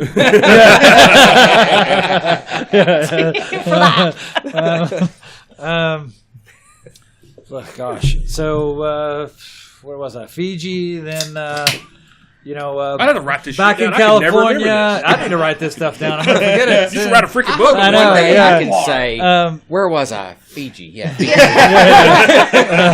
Circus 2002. Where was I at? Oh, yeah, Gatlinburg. Evansville, Indiana. That's where I was at. I was in Muncie. Yeah. Or Santa Claus, Indiana. Holiday World. Oh, I just got one. That's, Eli loves Santa Claus, Indiana. I do. I think so. But Superman Town Metropolis. Metropolis. That's in Illinois. Illinois. They're close enough. It's loud up Aren't there. they like right there? It is. Illinois. Fly out because it's Illinois. All right, where are we at next here? Where in the world Okay. is Tommy Clouse? Yeah. So Where in the world? Fiji. Then I was back in California for a little while, and excuse me. And then I ended up back on a ski resort in California. Big Bear? Um, That's the only one I no, know. but just north of Big Bear, Okay. called Mammoth Mountain. It's the only one I know of. Big Bear. Actually, with another Manchester person, well, a couple more. Andrea Northcutt ended up coming out there, and then she came out with Rachel and Billy Bob. They came for New Year's, brought some moonshine for all of the ski bums, which was a great experience for everyone. And then Andrea ended up staying for the whole ski season. And so, yeah, a lot of Manchester threads through this story. And then after that, I went to China, and that's a pretty big chapter. And you stayed there like a pretty good while, did you not? Yeah, I was based in China for 8 years. So I went. Well, and it's a unique. I mean, you left out Ireland there, but you left out Ireland, but My bad. I forgot Ireland. Yeah. It's like Bull's had his own adventures. here's the whole thing is like I got Ireland, man. Tommy inspired me, and that's when we got two people who inspired me to go. Travis, of course. So Tommy, he was going all these places, and Travis was the one that got me to Australia, and then I was gonna continue to travel the world, and I never did. So Tommy was talking about it, and I was like trying to plan my shit out, and then of course I got lost in Missouri. Yeah. So, but anyway, I got stuck in Joplin. So, but anyway, It's about Tommy. So oh, you're good. We've heard your I stories. forgot all boy. about that. But anyway, so Tommy, once again, I was, he was telling me the What's up, story. JC? And him in Ireland, and also the reason, and it wasn't 100% of the reason, but one of the reasons why he was going to stay in China is I thought was extremely unique as well. The Chinese philosopher that you were going to read. Confucius? Well, I am. He was Vietnamese. I was just gonna, not to get too far off point, I was just gonna back up really quickly. You mentioned about going to Stanford and the cultural shock or the experience of going there. One of the big things is that, got me into traveling, which is then I was back at things like the field parties with Bull, and we started doing trips like to New Orleans for the weekend, which was an amazing trip that we took. And that's kind of like, for both of us, I think, how things got started with the travels that we did. That is correct. So to go back to Bull's question there. Well, no, I mean, go ahead since you went there. Like, we were all drunk the night before, and it was an idea to go to New Orleans the next day because it was Fat Tuesday. So we spent from... That's how most trips to New Orleans start. Yeah. Yeah. We're drunk. Hey, Fat Tuesday, let's go. Yeah, so tell it. Like, yeah, we were rallying people for what? Yeah, it almost like a social experiment because it was only a plan that Misty Reed, and we were working together. Oh yeah, so we were working together. We were thinking about going to Memphis with a couple friends, and we said, why don't we just go to New Orleans instead? Yeah, that's way better. And then we just better kind of this was like Wednesday. Yep. And by Friday we had a dozen people who all just kind of like, some of them showed up just to say goodbye and ended up going on the trip with us. You know what I mean? So anyway, I will interrupt this. I was never asked to go, so piss on both of you. Well, fair enough, I but feel like it's somewhere not too there- late. Yeah. I don't think There Eli might be was a trip asked. coming. Yeah. I wouldn't have went. That's true. That's very true. So let's not graze over Ireland because I would like Yeah, to I'd hear like to just know a about skosh of that. Okay, well, Really stick early. this is, again, backing up a little bit, but, and again, going back to this thing Jason about Patton. meeting people from different parts of the world. When I was in school in California and I met these people from all over the world, I thought, I need to go somewhere and travel. I mean, all of these people had traveled around and done cool things, and I thought, I need to do something like that. Angle it up. And I really like Irish bars. So I thought, I'm going to go to Ireland. There's no language thing. There's Right, no, yeah, oh, yeah. No, Too close, but Move it out. issues, and people like to sit around and have beers and talk. So the first place I ever went traveling by myself was Ireland. And it was actually after the same summer, or it was like not too long after we'd gone to New Orleans, Right. that I went to Ireland. And Now, and one thing I've noticed about, not to interrupt, but Yeah. Irish bars, it seems I've seen like in documentary stuff, they look like a house, like in a village. Yeah, Oh, it's yeah. a house. No, there's a peeb out there. Maybe means it's a pub, or there's a sign. Yeah. It doesn't look like a building like here. Oh, that's a bar. It just blends in, and it looks. I think the inside of Irish pubs, I would love to go to one. They look great. Yeah. I mean, and there's a very much a culture, a pub culture, where you're there and everyone's Gretchen. just talking and hanging out, and so it was a very comfortable place to travel alone because you never had to worry about having the opportunity to talk to other people. Sometimes like you had to put effort out to not talk to people if you Right. didn't want to, because inevitably someone would just start chatting, and so it was a great place to. Lee Cox, Scott McClanahan. I got you, Jason. Yeah, so that's the story on Ireland. I couldn't travel, but I can't go to Logan's by myself. Yeah. I know I got a bathroom by myself. Yeah, I got to take my shirt off and stuff. I can't do that. With somebody. I love to go places by myself and just. I can't. I do. She does too. too. I can't. I got to have Love somebody to it. talk to. Yeah. Well, it's interesting because this is one of the things that I remember in Ireland. There was one day I got kind of sick. I was a bit under the weather, and I got on and I felt like I'm in Ireland. I needed to do something, but I don't feel well. I'm not sure what to do. Of course, this is probably bad for the other people that were on this bus, but I just waited for a bus. I got on the bus, And I did the whole bus route and got off the same place where I got on. And it was just nice to like, didn't take any energy or anything. It was just like a public bus, not a tourist bus or anything. To just like go around and just sort of see the whole thing. And I thought, this is one thing you would never ever do with anybody. Yeah, you know what I mean? Because you can't just, you have expectations when you're traveling with someone. You have a little bit of pressure. When you're on your own, you can really just sort of sit on a bus all day. Yeah, you can sit on a bus all day, or you can take a hike. You can turn around. You can do whatever you like, and then you also have this sort of unpredictable factor, which is you never know when a very quiet day will suddenly like that turn into something incredible with the people that you meet, or even not the people you meet. Right. Maybe a great hike, and you get to some beautiful place, and you're just there on your own. Hey, Rich. It's great. Yeah. Yeah, it's. I think it's worth doing. Yeah. I love it. I love being alone and exploring by myself because you're right. You just get to follow your feet and do whatever you want. I mean, I obviously also like hanging out with people, so I like both. I'm by myself. I'm like watching TV or something. Nothing wrong with being social, but I get what you're saying. Right. But there are some, I don't know if the word's advantages, but some attractions about traveling on your own. There's much less pressure and you're also more open to opportunity, different opportunities and different things that come along and just You're not sort trying of to please pick anybody up. else. It's about you. Right. Yeah. Yeah. Very selfish, if you ask me. That's why I like it. I really like myself. I like myself. Yeah, that's why I like it. If you're traveling alone, it's hard to not be self-absorbed because you don't really have anybody else to think about. I was going to travel with anyone. I would travel with myself. Yeah, I love traveling with me. I do as well. I love me some me. So, back to the China. You were there, you said, for 8 years? 8 years. Yep. So did you, where all did you go in China? Did you travel, like to other Asian countries other than China while you were there? Yeah.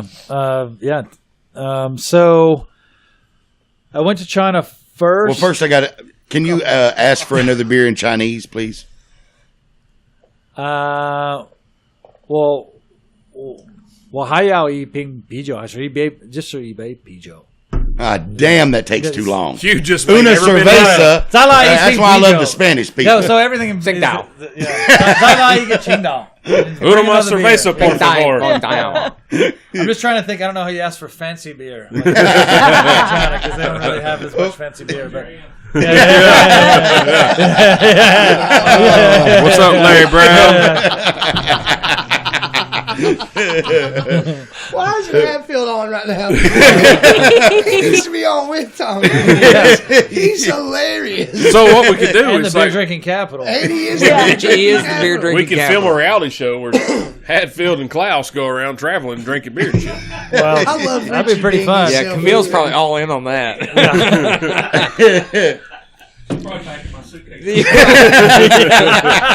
Everyday Joshua had a great idea.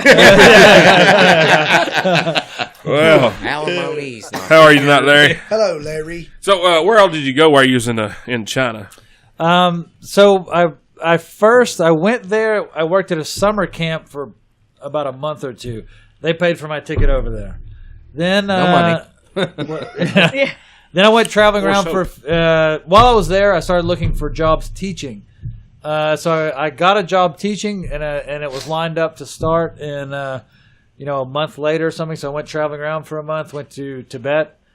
Took a 50-hour bus ride over the Himalayas. Holy into Tibet. cow, dude!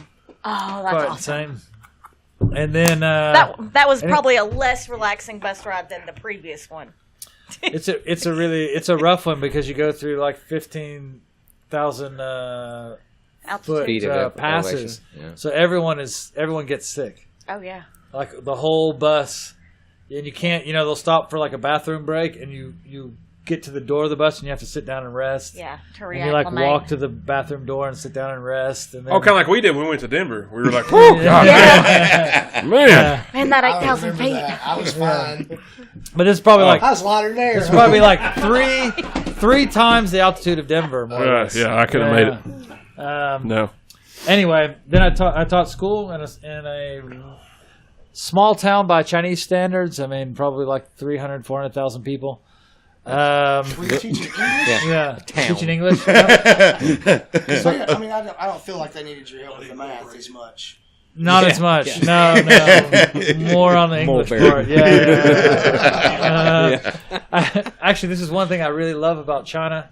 You know, like sometimes you go to a store and, like, let's say it's $2.54 or something, and you give them $3.04 so you can get 2 quarters back. Mm-hmm. And the cashier just looks at you like, "Why did you give me 4 cents?" Right. I love That that. never Donald happens in does. China. Really? Like No. they don't know. They know. Yeah, they know why you want change.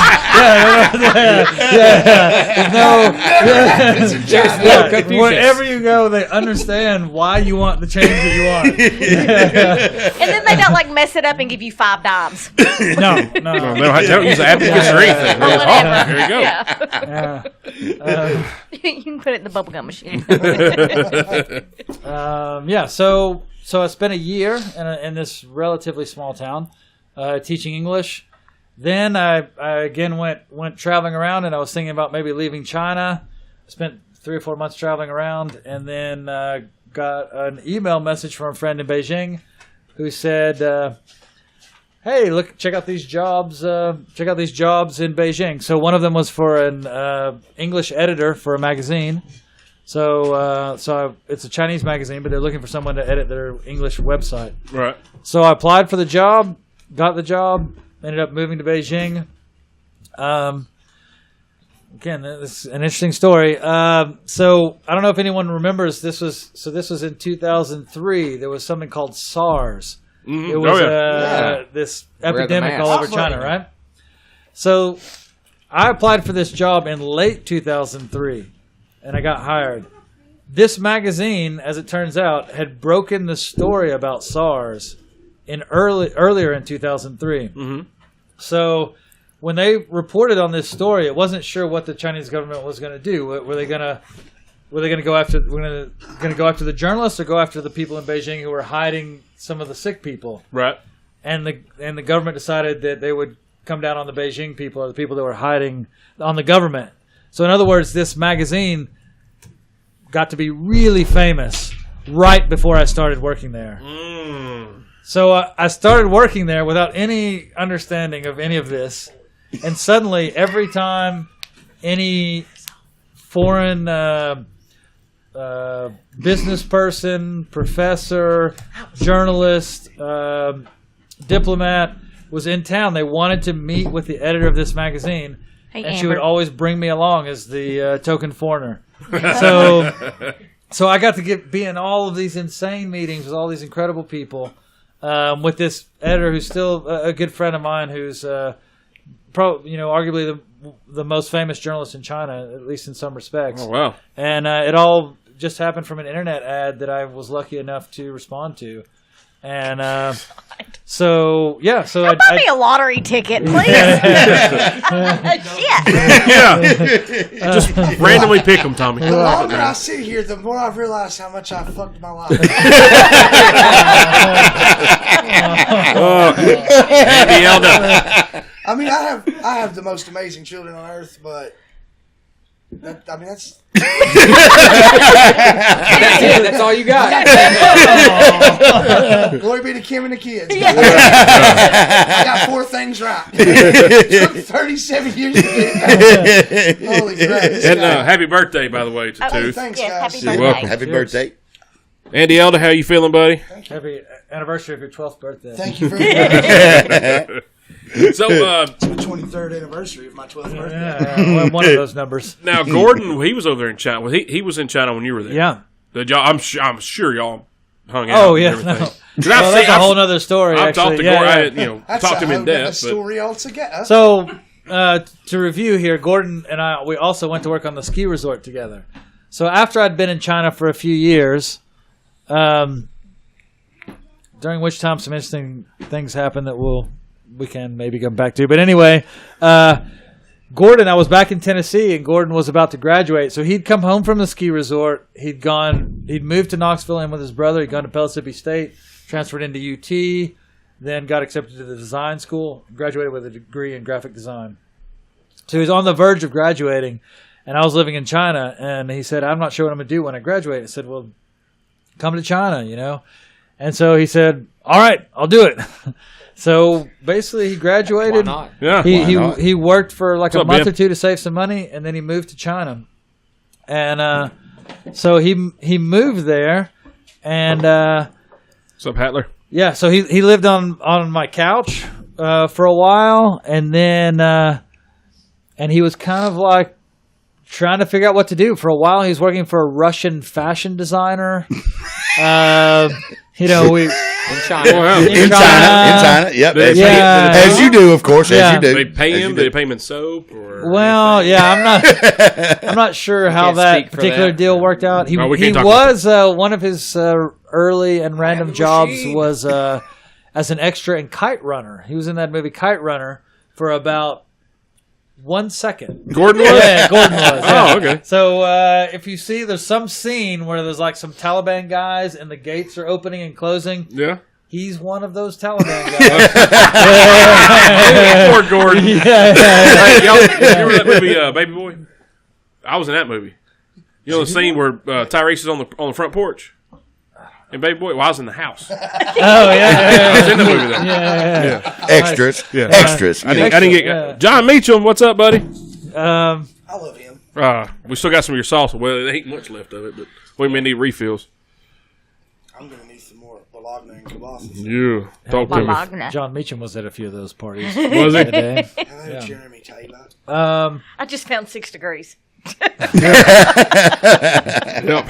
Can I make you who? I told you. Tommy Clouse. I told you he knew everybody. No shit. She's like, "Who's Tommy?" I was like, and I told her. I was like, and she said something like, "Oh, he knows everybody." She's like, "I said, do you think we all know everybody?" No, this guy knows everybody. It's fine. I'm surprised we don't know each other. How many Yeah, languages do well, you we do speak? now. Well, depends if you mean speak well or not. How many I'm languages? pretty- How many languages can speak can you them get better a than we beer can. in? What's that? How many languages can you get a beer in? Oh. That's a lot. I like the first thing you learn.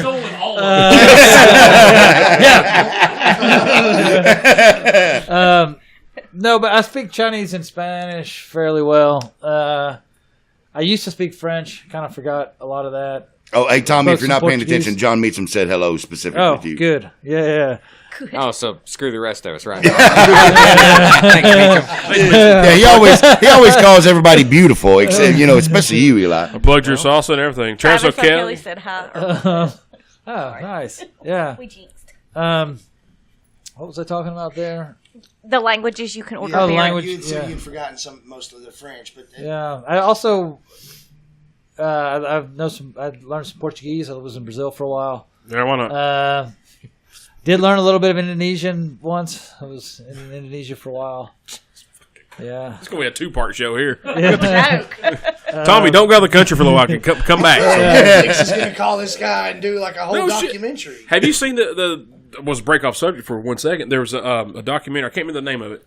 There's 2 Canadian guys. They started out as they've been Terrence and everywhere. Phillip. Nah. No, Oh, hey. well, Like a Dirty Fart. they went. They've been here, been there, but they've never seen their home country of Canada.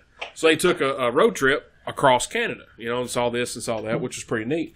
So then I guess Netflix wanted to do a season 2, so they sent them around the freaking world. Yeah. And they went, to the Himalayas and Oh, it China and Japan and everything. And it was like, man, Laos. yes, Yeah. they did, Laos. I hear they're lousy with crabs over there. huh?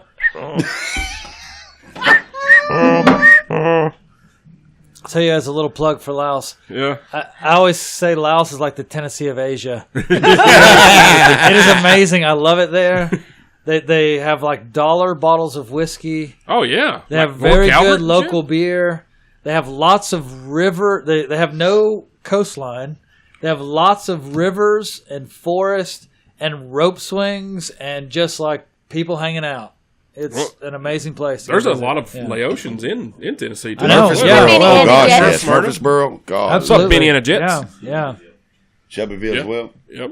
Yeah, they got the temple in Murfreesboro, and I mean, they throw down. What's up, Jay Norman? Yeah. They throw down. Yeah, it's a very, I mean, from my experience in Laos, it's like a very fun, welcoming, open culture of really fun people. Yes. Yeah, in Murfreesboro, they listen to a lot of gangster rap. Yeah. Well. and have attitudes. So you should like travel the world again. Take a camera crew with you, and you get on Netflix. GoPro. Yeah, you get on Netflix, man. No problem. They didn't have GoPros. I know people. Whatever. Talk Then about we it. just start over. Yeah. Holy Yeah. cow, dude! I don't know. Could I don't know if I do it can again, start over. Tommy, do it Yeah, I don't know. Yeah, I'm pretty happy. I'm pretty happy in Nashville these days. So now, Gordon, did he not start a few restaurants over there? Yeah. Oh yeah, that's where we were. Yeah. So Gordon, after being in the Kite Runner, it was kind of funny because another friend also came out, and he and I sort of left and went to Vietnam or somewhere for a month or two. And we just left Gordon on the couch. It's like, good luck, Gordon. And I remember on the plane, our buddy Ben, who our mutual friend, said, "This time is going to make or break Gordon." And I said, "Yeah, I know." And so when we came back, that's when he did the Kite Runner movie. Yeah. He sort of like made a new group of friends, and then he started teaching. Spent a year or two teaching kindergarten. What? Yeah, so Gordon was teaching kindergarten for a while, Wow. and then Hey, sissy. Hey, Sissy. and I think I'm biased, of course, but from what I hear, he was very good at it. And then eventually the bar where he used to hang out a lot, Yeah. they were looking for a new manager, and without knowing that he had a lot of experience as a manager in Knoxville before he ever moved there. They ended up hiring him, and so he did a great job there. And then the same group ended up opening several restaurants. So he went through the whole process of opening and running these restaurants for several years, and to the point that I don't know if he's proud of this, but I'm proud of this. When he left Beijing, which I think it was 2015, the local English language magazine did a little write up on famous expats leaving Beijing, and Gordon was on the list. Oh, wow. I remember seeing that. Yep. Yeah. Oh, I didn't see that. That's cool. Yeah, he was definitely a Good for big Gordon. personality in the foreign scene in Beijing. Good for Wow. Gordon. That's awesome. That's awesome for Gordon. Yeah. Wow. What's up, Steve Bear? So, That's awesome for American foreign relations. yeah, especially in China. I mean, That's the 'cause- first time anyone's ever said Gordon is awesome for American foreign relations. That's great. Yeah. Hello, Erica. I mean, it's probably true. It's just not. Do you know Gordon personally? I don't personally know. You know who he is, I though? know who he is. Yeah. He's something else. That guy's name's like as big as Bob Barker's in my history. Like I've heard that name a lot. Oh yeah, Gordon. He's Oh, something he's a else. character. Oh my goodness.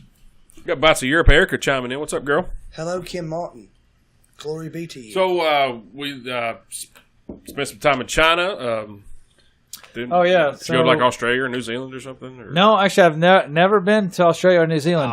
You got one up on him, bull. Have you been to Spain? Hold on. He has. Yeah. Well, hey, wait. Well, we'll talk about the way he made a vacation back to home while he was in China because Tommy forgot to look across the street and got ran over by a truck.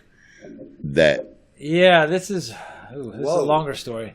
You can make it condensed. Let's abridge. Yeah, this is what happened from the part where I skipped up to where Gordon arrived.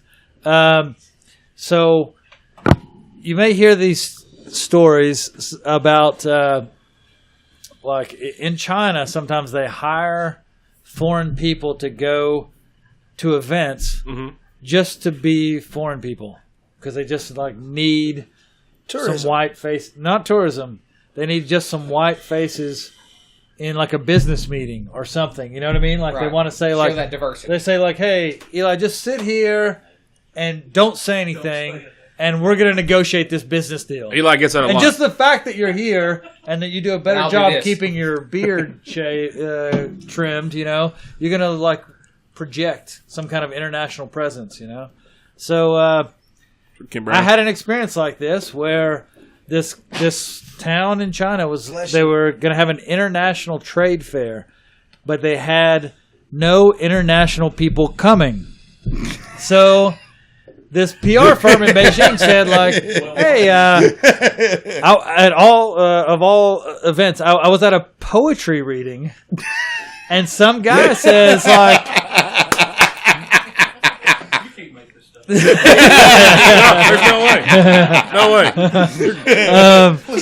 When he said that, I'm sorry, but when he said poetry reading, I instantly went to So I Married an Axe Murderer. Where Mike Myers is like, so. I don't know. That's what I'm thinking. It was pretty much like that. Yeah, so at this poetry reading, the guy says, hey, well, one of my friends says, hey, Tom, come over here and listen to this. So I come over and sit down, and this guy says, hey, this company's looking for some people to go to this town and go to this trade fair, and doesn't pay any money, but it's a free ticket, free train ticket, free hotel. You can go down here and just have an experience. No soap. So I said, okay, sure. So I went down there, and so we took the overnight train, got there in the morning, went to this trade fair, and then after the trade fair, we were sort of hanging out with, there was a couple other foreign folks that went down there, and also my girlfriend at the time, who was from Taiwan. We were down there, and we took a walk around, and there was a little art market across the street. So he said, oh, let's go check that out. So walking across the street, and on one side, it's like bike lane, another bike lane, and traffic is jammed up on one side, no cars coming on the other. We're walking across.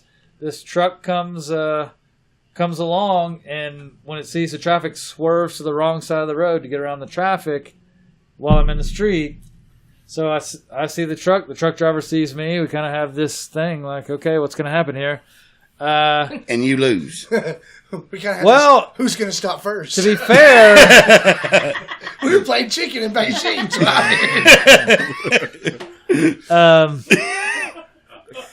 I mean, the truck was totaled. I think technically I won. It's like Rocky 2, where Sylvester Stallone gets up and Apollo Creed stays down. I'm just saying. Excellent. For this show, way to make it relatable. Way to make it relatable. Very good. Very good. So, what's up, farmer? Anyway, so this truck hit me, and so it's nothing. Yeah, the truck hits me. Whatever. Well, he's up. How were you? Did you make it? It was close. Yeah. I don't know. You tell me. What did you die? What did you die, bro? He's a philosopher. You ask him the wrong question, man. It's still hit and miss. So this truck hit me. They hit a motorcycle was in the bike lane. They hit the guy on the motorcycle. They hit the curb. The truck went up in the air, came down, and I was still under the truck there. And so, luckily, amazing piece of luck.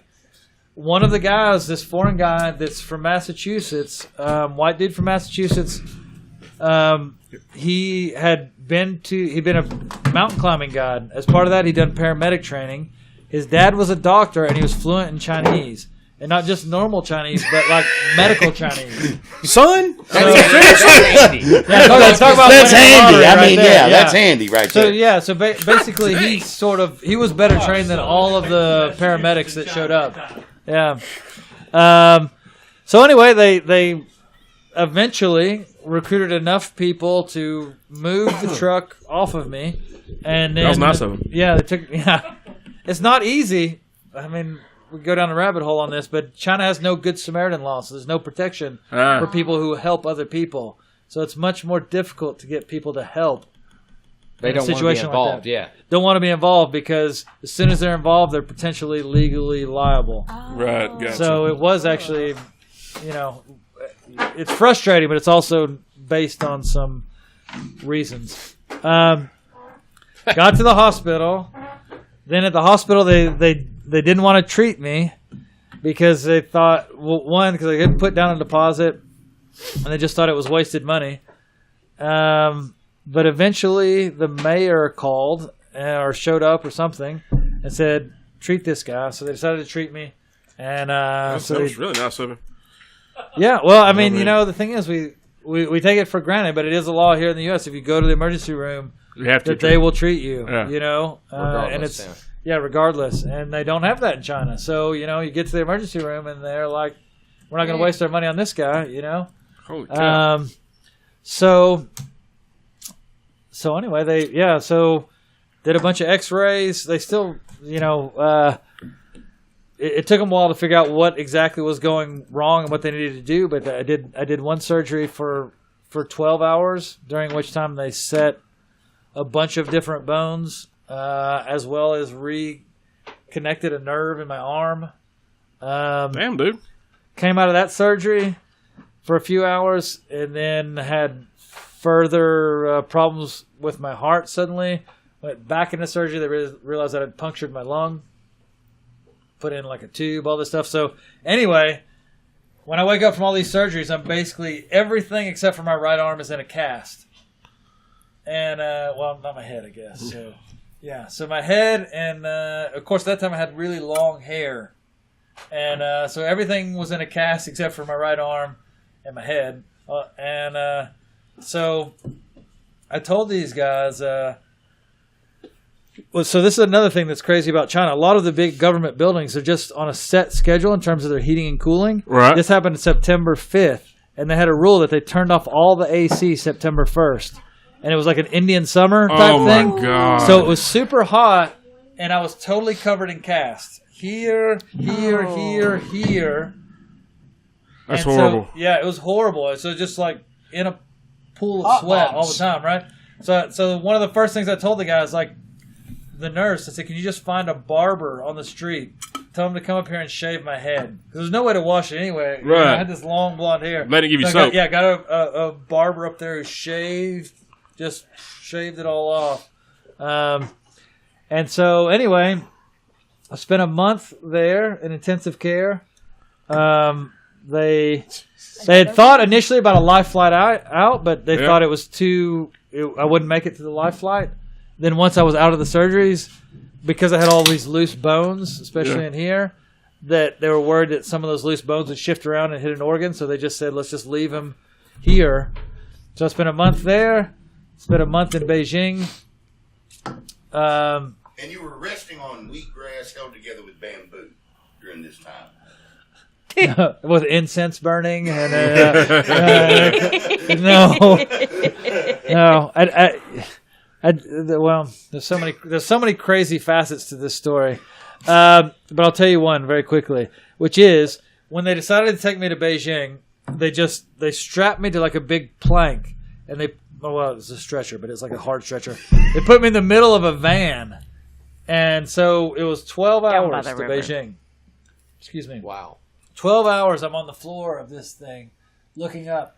We start getting into Beijing, and I recognize some of the tops of the buildings, and I kind of know generally where we're going. And they turn, so I say, Wait, why are you turning? Why are you turning here? You should be going straight." And they said, "No, we need to turn here."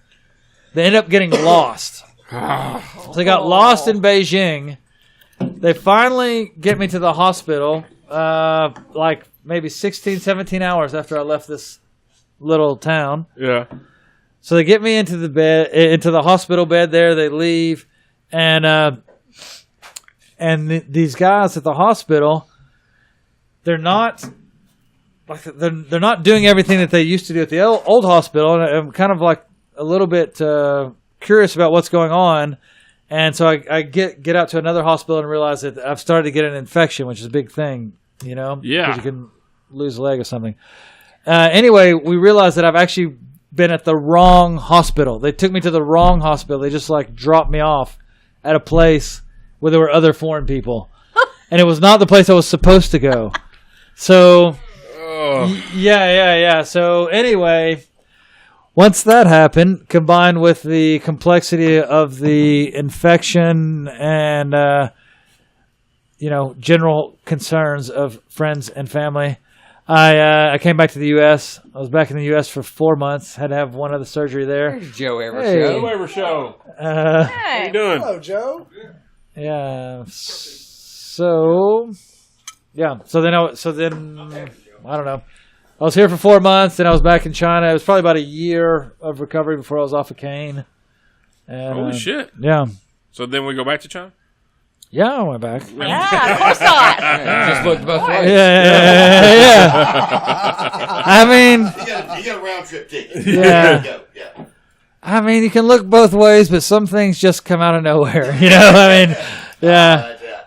That's an original by you right there. That's not T.S. Eliot. That's not T.S. Eliot. No. Yeah. You look up that quote by Tommy Clouse. Yeah. Not there yet. We can Not just there type yet. it. we'll add that to his wiki. Yeah. Sweet. Do you have a wiki yet? I do not have a We're wiki. going to start a Tom Clouse. After this show, you probably should. Well, thank you. Yeah. Well, I'm very honored to be invited to be on this show. Yes, thank you. And have my first Facebook Love. live. He'll be up for 3 days straight just Facebook Live and shit. Yeah, exactly. Well, you Tommy should Clouse now. is live. Tommy Clouse is live. Yeah. Tommy, why are you watching you sit on the toilet? Oh, is that what it means? Yeah. I've seen that message. Yeah. Oh. I get it now. Well, it's Yeah. like the Truman Show. It really is, yeah. God dang. So, how long are you back in the States for? We're going to go somewhere else soon? No, I've been in the States for a long time Lives in now. Nashville. I live in Nashville now. My big fella. So, yeah, I That's live right around right. the corner That's from right. Big Will. fella I see him tells all the that. time. Yeah. Yeah, fellas, Good he dude. caught you wandering around a couple weeks ago. Walking a dog or something. Taking a walk. Well, I don't have a dog, but yeah, I was walking around. Yeah. Someone just handed Every you a now dog and and said, "Here's a puppy." Big Bill was walking the dog. Hey, since you're walking, would you care to take my dog? Yeah. I feel more like he just walked by a yard, grabbed the dog, so it didn't look as suspicious to be out at that time of night. Yeah. Don't In cross East this road, Nashville- though. In I'll tell East you- Nashville, they were trying to sell him a dog. That's what it was. I'll tell you, it's funny. Chinese I restaurant. actually, Because they're looking for cat. What's wrong with you? On a stick. They call it chicken. I like it. I'll eat it. And that's the weird. Somebody asked me when your name come up. Well, when Big Fella was here, and he said, "Tommy," I was like, "You know what?" I said, "Tommy can be in China or wherever the hell he's been." I said, "But every time he's at Bonnaroo, I see him. well, I'll just walk by. I try to hey, put in a full Yeah. experience. Yeah. Probably not. I walk by him, Tommy's like, Travis, like, hey, Tommy, what's up? And every single freaking year, it's just Good. in passing, or I'll see you from afar. I'm like, hey, there's Tommy Clouse, and I don't get over there to see you or what, vice versa. But I always see you there. Oh, Billy Bob's watching. What's up, Billy Bob? That used to be my annual trip home from China because, first of all, I mean, summer's more fun than winter anyway. So, Right. like, to come home for Bonnaroo, stick through some of the summer, and then just spend Christmas in Asia. I was okay. Yeah, Bonnaroo's How many special. how many different ethnicities of children do you have? I'm just curious. I mean, all these different places, I feel like you should leave your seed at every little spot. He's gonna have a lot of them. Next question.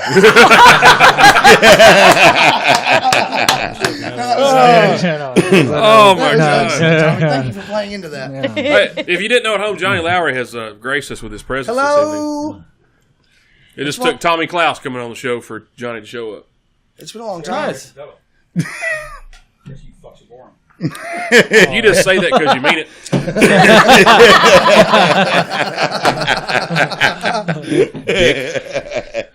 Thanks, Joe. Every show. I'm impressed with the new setup, man. Yeah, what about that? Ceiling. Yeah, almost. What's this big ass desk? What's that? It's our Death Star. Yeah, it is. It's almost like a stealth fighter bomb. Is what it's kind of in the shape of. It's my SR-71. It's a news desk. It's legitimate Hang on, now. who's coming at that desk? Oh, yeah. No, there's for Tommy here. Hey, John. There's some Asian Old news. news. Yeah. That's worse than any of the damn stories we've had. One time we went to the bowling alley. In Oklahoma? The ball I had said made in China. Have you ever been to Tullahoma? It's Actually, amazing. I have a fun China bowling story. And it's very quick. My God, Of course he man, does. Of course he does. Of course he does. Is it like Which is one ball, two games?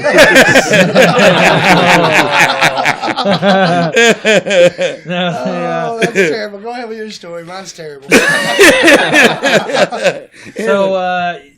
there's a 14-hour time difference or something. So the Super Bowl in China happens on Monday morning. Ah, Super Monday.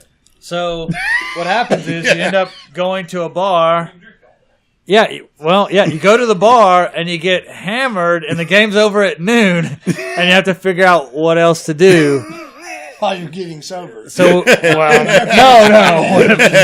no getting sober. Yeah, you've already started at this day on a certain trajectory. There's no changing. It only goes down like this. Yeah. So, There's a bunch of people watching the game, though, or? yeah. Well, there's a bunch of people watching the game, and it's almost all foreign people in like 3 different bars in Beijing. You know what I mean? But there are clusters where people go to watch the games, and so we started going Super Bowling.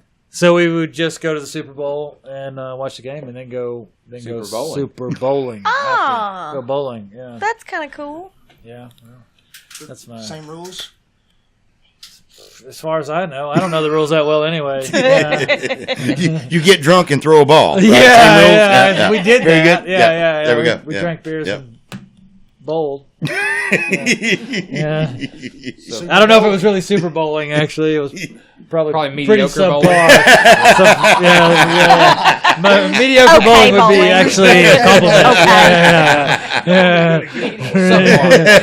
Yeah. Not super.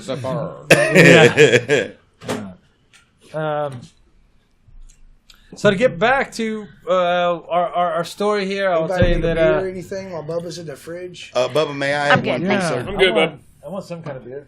Miller Lights, Tom. We Anything got you Miller want, Tom. Lights. There's Yeah. a ton in there. Yeah. There's Miller High Life probably and a something champagne from bottle in China, there. Beijing in there. I know there's some Icelandic beer around here somewhere at one point. I mean, there could be something from any country. It could be from my birthday present. He may Miller not, Lite, please. he USA may not here. travel, but he has done the beer tour. Oh, yeah. Actually- That's for sure.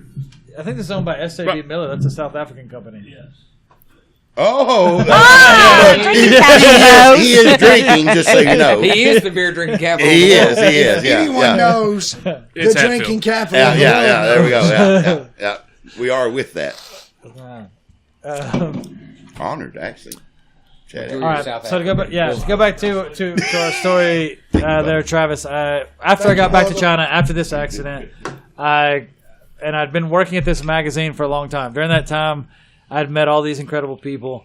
So I just started freelance writing, and so I wrote a bunch of articles about China first, and then gradually increased my area of coverage for Asia as a region.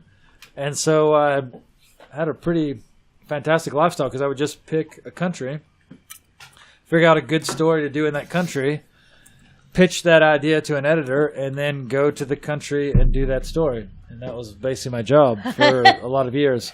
So, No disrespect, but you're such a dick. I take that as a compliment. Thank you. God dang, man. What do you do now? Kind of a dick, but not an asshole. Exactly. Did you by chance go? I like how you're humble about everything that you have done.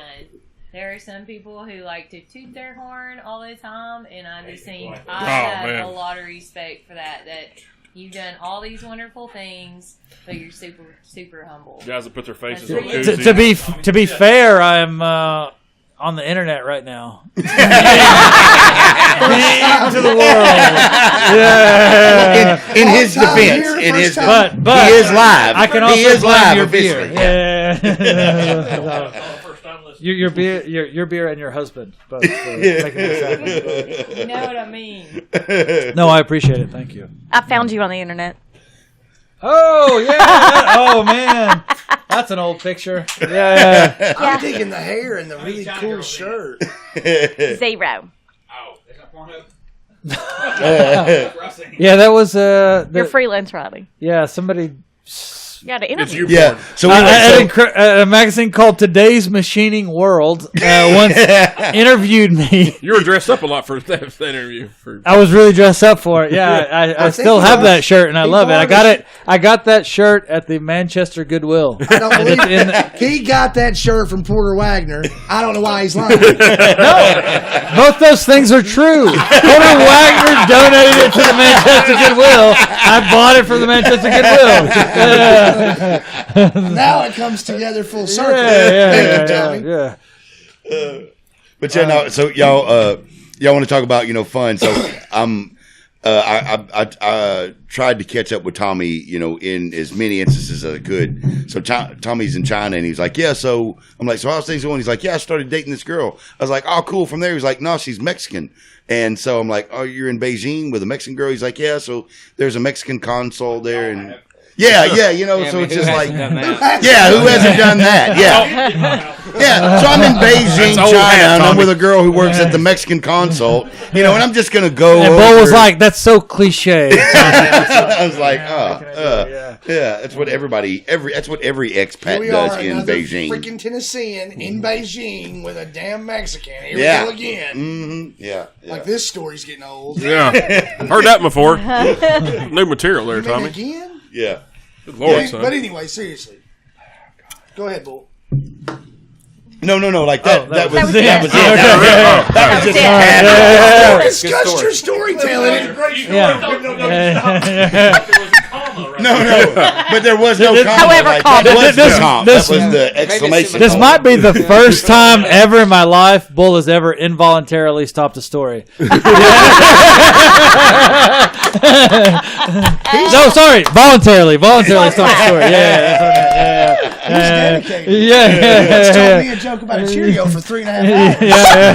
And I'm not that is not a joke. No, and he kept listening. That's the whole thing. He kept on listening. Yeah. I listened the whole time thinking, this is going to be so funny. Amber He's built Chumbly this Webb? up. You're entirely too polite. Well, I've grown out of that. I was 15. Oh, he's definitely grown out of that. Yeah. Yeah. I was 15. What's better than like Levon would tell a joke, but he wouldn't tell us the punchline, and he'd stare at us. And and we're like, what? He goes, no, I thought y'all knew the joke. No, Levon. What do you do, Levon? Just listen to half a joke and see who knows it? Yeah. What do you No. do? Any shitty joke if you follow with "get it," Yeah, get it makes it funny. Especially if you do the elbow. Yeah. he didn't even get it with Levon. You just got to stare, like he's wanting you to finish the joke. Like, what are you talking about? I don't have no To idea. get to the other side. Yeah. And he was just as surprised with the answer as you were. Yes. You were both surprised. Yeah. So Tommy, in your travels, I'm sure you probably listen to a lot of music. Yeah. What's your favorite type of music? Ooh, that's tough. He writes his own songs. I would not be surprised. Yeah. No, I did not write my own songs. Tommy Clouse, well, you're in Manchester. I feel like you have your own theme music, though. I feel like when you're walking, there's like a musical montage playing. I'm walking on sunshine. Is the video in slow motion or is it just regular? It depends on Yeah, the it's like he's time. on Your Baywatch. hair's It goes from lit color to up. black and white. It just, Yeah. it's crazy. I think she's turning Japanese over. Yeah. So, yeah. Do-do-do-do. You know what that song's about, Tommy? Turning Japanese? No, it's about masturbation. Oh, really? I'm serious. It is. Did you sing that song up there? What's that song? Turning Japanese? Well, Probably not so much in in China. China, it's. Y'all look the same to me. I wouldn't know. Oh God. I'm not sure if it's. I'm not sure if it would be any. Yeah, I don't know if that song's recognized that much in Japan either. I don't know. It really wouldn't fit in China, considering it's about being Japanese. Yeah. I mean, traditionally, there's a lot of friction between those two countries. Is there? Tad bit. Yeah. You wouldn't I didn't- really I want to. didn't If you're going to turn Japanese, you wouldn't really want to do it in China. Right. Better to do it. Better place to turn Japanese. There's Yeah. no better place Like- to turn Japanese. Like the 1980s. Yeah. Like the 1980s would be a good time to turn Japanese. My Yeah. bathroom? My bathroom? But you were saying No. we were asking about your favorite genre. Music. Yeah. Well, I will say that I don't exactly have a Carney? favorite Ryan Partis? genre, I can. but I have some musicians that I really Noodle? like a lot and some less. One of the bands that I really love is kind of southern rock and roll. They're called Lucero. They're from Memphis. They're like a rock and roll. Some call them like country punk or something like that. I don't know what you call them, but they sing a lot of songs about Lucero. Lucero. Yeah. There's also a Mexican pop star named Lucero. So don't click on confuse her. the two. Yeah. Don't click on I said And pop star, a- not porn star. Good. Okay. Yeah. Yeah, P.O.P. Lead singer is a guy named Ben Nichols who that who big- sounds like he's been smoking out of a stovepipe his whole life. He's got yeah. one of those gravelly voices. But Sounds like Except yeah, I got 12 mine even more gravelly, maybe. Yeah, mushroom biscuits. yeah. You One sound of those like a guys. I liar. also, I love as a guy who is a writer most of the time. I mean, I love Bob Dylan. He's always been somebody that I am privileged to be on the earth with at the same time. Tom Waits as well. Can't understand a word he's saying. Nothing. Yeah, nothing. Sean Davis. Oh, What's up, Amy Lowry? okay. You're talking about Tom Waits, not me. I was like, oh no, I'm not. The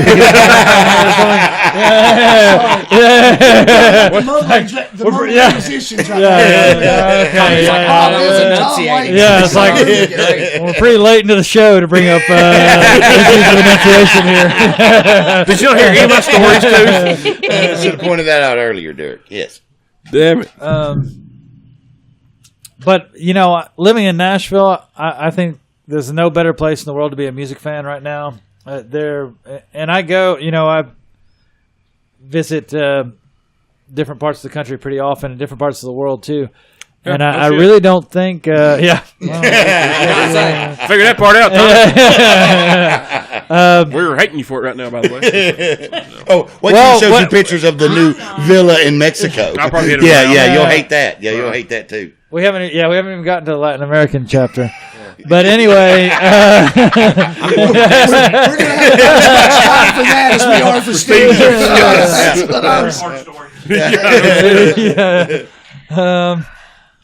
Well, I was going to actually say that living in Nashville is incredible too. But that's at least more accessible because you're right here. You can go up there anytime. I was there today. Yeah, but I do think Nashville. I think if you're a musician, it's a great place to be because there's so many other great musicians. But it's also very competitive in that respect. But if you're a fan, it's like nothing but good stuff because there are just great shows happening every single night. So it's great. It's a great place to be a music fan. You get very spoiled there. Oh, well, that's what, I mean, I was in Nashville real heavy in 2008, and I thought that it was an amazing time to be a fan then. What? But at Tiffany's? He say 98. I didn't say 98. Yeah. I was a fan of a different culture. So, yeah, I was a fan of Wet T-shirt. That's I got the years of the decade mixed up. I thought it was. But in 2008, I thought it was a great time to be a fan of music in 2008. But it is nothing like what it is because like the rock scene and a lot of that other stuff, it was still pushed to the side. But I mean, to be a music fan in Nashville right now, it is just it's your oyster. It is whatever you want. It is really incredible. What about movies, Tommy? Give me your top 5 favorite movies of all time. Excellent. Ooh, Best Friends. that's a tough one. I want to say one really quick thing since you had Big Fella here before. Yeah. Because he did a Dr. Dre celebration day. Yeah. And it was the same day they had the party at the church here. So unfortunately, these guys couldn't come up for it, and I couldn't come down for anything at the church here. But Hi, Renee. But I had these friends in from LA, and I was like, "Well, I got this friend. He's gonna be rapping and doing this Dr. Dre thing." So we went there, and it was one friend who had come with his girlfriend and her like 3 or 4 other girlfriends. So we just had basically I was like traveling around with this crew of gaggle girls. is what they call a gaggle. Gaggle. And so we went. And it was one of those girls' birthdays, and without Will knowing it at all, they pulled her up on stage. They were dancing around. They had this incredible time at this party. They'd been at the Grand Ole Opry earlier, and then just as we're walking out, like I'd already said hey to fella a couple times, but he was on stage. He got back up to start sort of rapping again, even after the show was over, and then he stopped and said. And I want to give a shout out to my man Tommy. Came all the way from China, And it was like everybody turned around, and all of these girls I was with were standing outside. Yeah, I mean, damn it. But it was still super cool. I was like, it was pretty amazing. Come back in. No, wait, stop! Come back. Do it again. Yeah. No, it was really awesome. Yeah, it was great, and it was fun to explain to those guys that, I knew this guy on stage, back in 2005. I was on crutches, so it was after the accident when I was back here during those 4 months. That was late 05, 06, where I was hobbling around. Well, Tommy come in. Yeah. Tommy come in, and he was still recovering, and we were hosting a show for Cage the Elephant. Obviously, it was they were doing it was a Louisville extraordinaire or whatever they called it, but Extraordinaire. extraordinaire. Extraordinary. There's a T. Extraordinary. There's a TR in there. Well, there ain't a G in it. No. Well, shit. Or whatever the fuck a Q. I don't know. Well, there should be. Now, That's something in Chinese. now that's how. But no, it was real. It was a Not real. even bull. It was a real cool night. Snapchat Hatfield. I've been practicing. Seriously, let's go to the falls. But it was so cool because Cage, they were doing this this night where they brought down all these bands from Louisville and they were highlighting these bands. And Tommy, he was in town, and once again, he was literally recovering from being run over by a truck. And it was real cool night. I forgot all about that. Yeah. I forgot all Anyway, about that. to go back to the story about Fellow. Yeah, it was just it was nice to explain to these people from LA who had not been to Nashville before that I knew this guy through Bull, through my friend Bull, and I'd known him for 12, 13 years. You know, and I don't see Fellow as often as I would like to, but it's pretty awesome to have those connections that And I think that's one of the great things now for someone who's been traveling around a lot to be back in Tennessee. It's like Nashville's sort of its own world, but there's still all these connections through Manchester and through the people that I grew up with. I like Big Fella. He was good. Him and Walker both were. Kim awesome. was a big fan of Fella. Absolutely. Fella was on the show 2 weeks ago. It. Well, that's what Loved it. Yep. That was probably my Surmised. favorite show. Yeah. I think. I loved it. Yeah. That or the Bill Nichols. I really enjoyed Bill also. Bill Nichols. Saw him this evening Yeah. when I was getting my beer. I'm So going back to to say the Tommy's movies. up on my list. So back to the movies. Yeah. Movies. I All right. this also. Yes. Movies. Yeah. At least wait till the show's over before you start cutting me and throwing me to the You haven't dogs fucked here. it up. You were average. You're every day. Yeah, well, to be fair, that's the theme of the show. Yeah, exactly right. He Yeah. didn't come on here I mean, to be above average. keeping with the yeah. theme, yeah. Favorite movies? Well, let's see. I'll just name them not in any particular Let's do order. American movies too, just for the ease of the audience. Okay, fine. I'll throw that list. I'll make a brand new list. And Sim de la Trois. Now that sounds dirty. I want to see that one. That's great.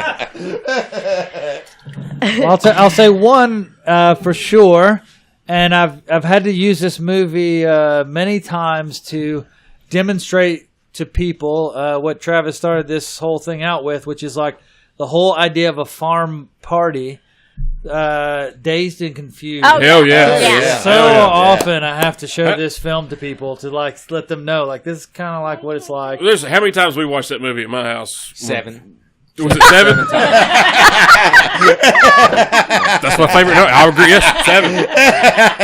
I was going to say 7 or 12. I couldn't remember. 7. He remembers 4 of them. Yeah. I counted. The last 3 he doesn't.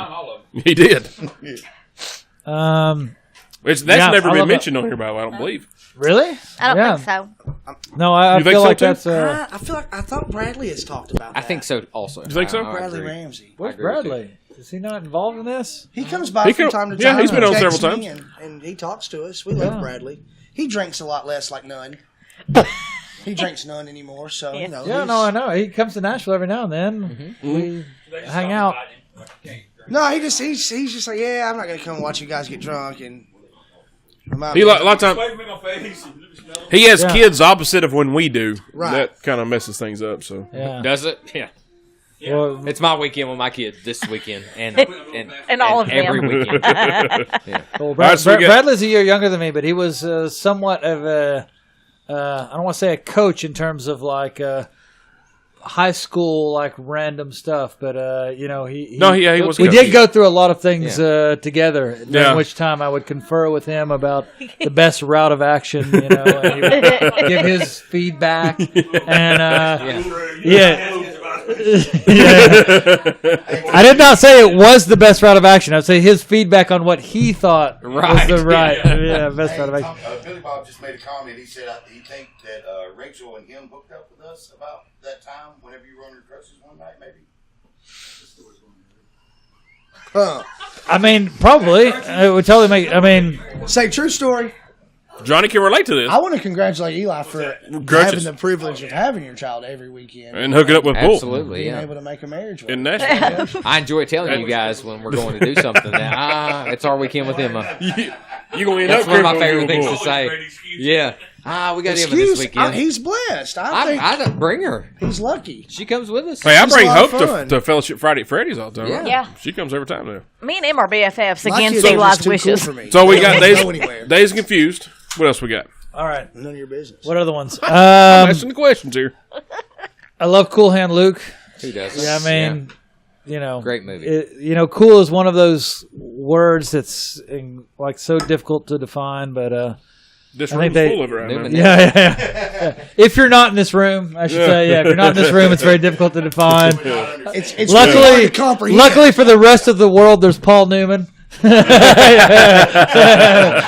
The original. Yeah. That's why he's a rider right there, Yeah. guys. Stay gold, Thomas Boyd.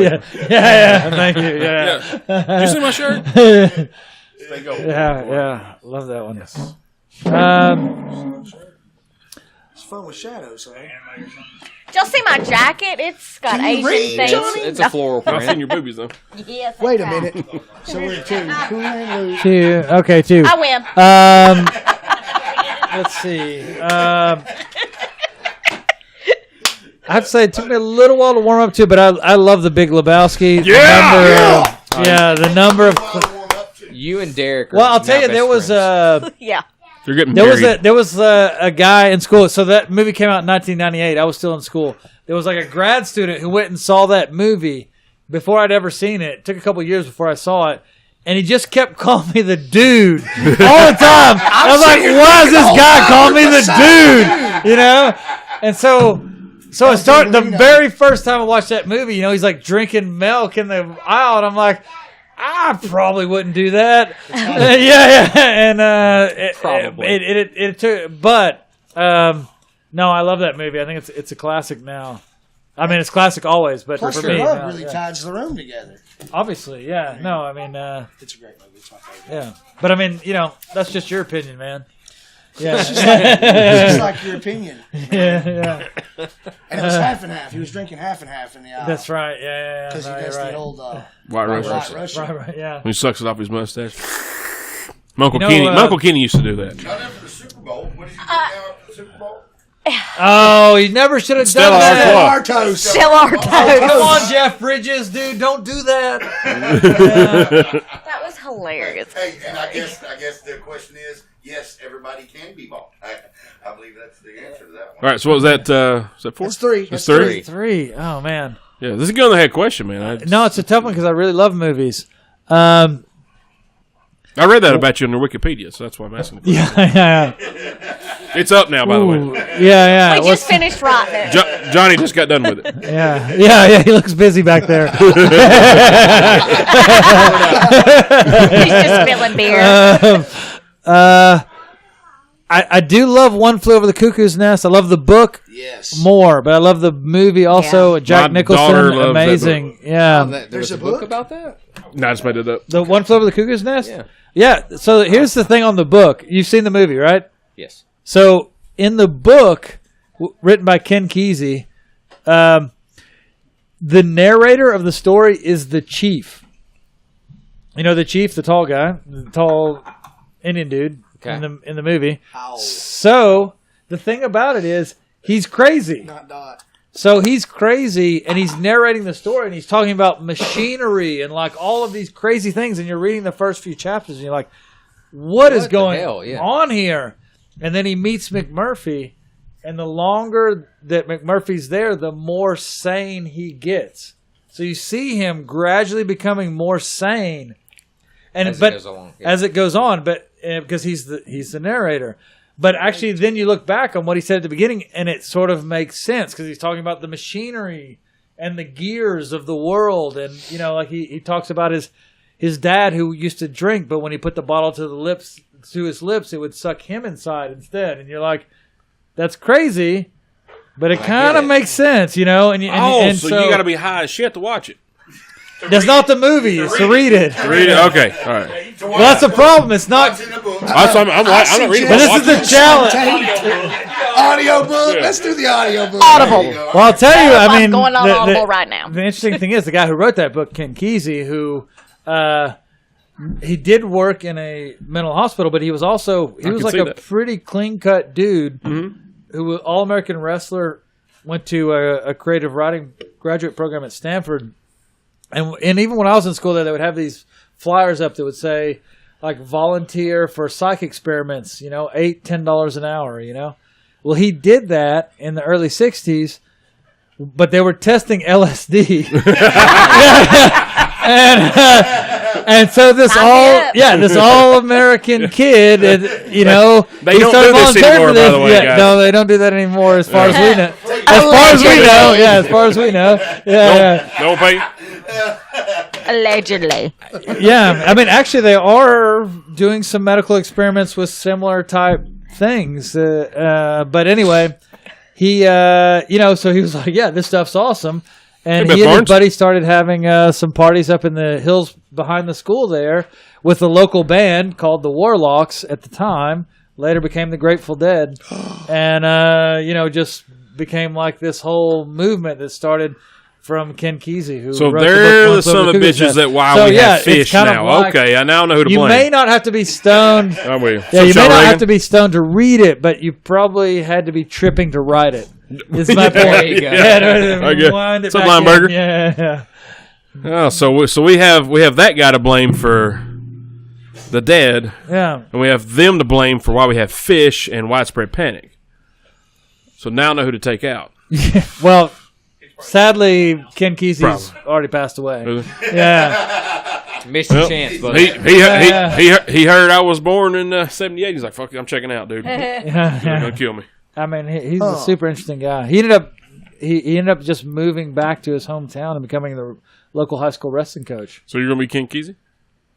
I'm not going to be a wrestling coach. No, I'm not going to be a coach in Collin County, okay? You could be a drinking coach. Or a ski coach. Or a ski coach. No coach. Life coach, yeah, because we all Travel suck. coach. No coaching. Yes, please. All right, that's one more. One more movie. Oh, man, this is really tough. There's a lot because, I mean, you have certain movies like, not my answer, but you have Animal House. You have that's a good one. Some pretty classic. You know what? Office Space. Oh yeah, just rewatched that recently. Who's my stapler?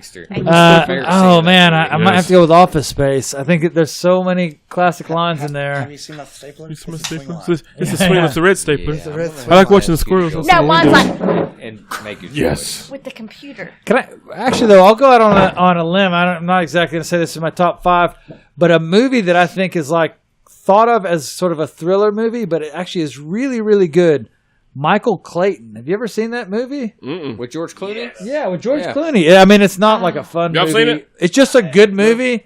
Has a lot of like interesting themes. It's been a long time. It's a great movie. It's like really well written. It's got like important themes about morality and it's kind of a thriller thing. Who's in it? George Clooney. Clooney, yeah. Oh, Michael Clayton's a great. I mean, yeah, it's a great movie. I mean, Clayton. espresso commercial. It's not. I said Clayton. What's wrong with you, Roger? What's that? It's probably like She did not. 15 years ago. 10.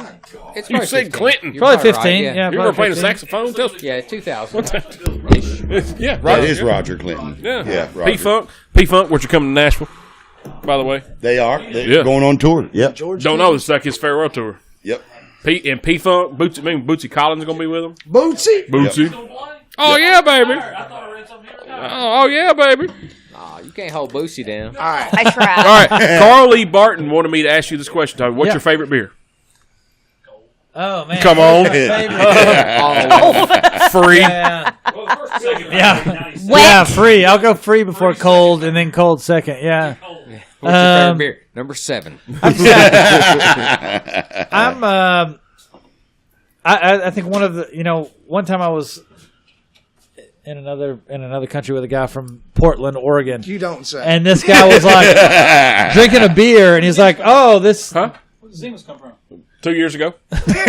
They come from 1992. Is where they come from. Yeah. I'd have been to. Is that Yeah, from 2 years South ago. Africa also, or where? No, all I was gonna say is this guy grew up in Portland, Oregon, and every beer he had was kind of like only okay. Uh-huh. I think one of the great advantages of growing up in Manchester is that my baseline is like natural light. So I'm always okay with that. Like that's always okay. There are beers that I like better though, and I do think that right now, 2 breweries in Nashville are doing some really awesome work. The Bearded Iris, Oh yeah. awesome place. Yes. Doing great beer. Another place just right by my house, Smith and Lentz Brewery. Really small microbrew. They do a lot of different types of beers. Those 2 places are probably my favorite places to just go have a beer. But I'm not like a picky person. You know LeBron Haggard? A couple feel years, like about 3 years older than you. should. He's There's a brewery opening in Manchester. Is what Travis is trying Oh, to say. okay, yeah, yes, It yeah. looks a lot like the hat there. yeah. And Or the there. one on Eli's head. Oh, nice. Yeah, Common John Common Brewing John Company. Brewing.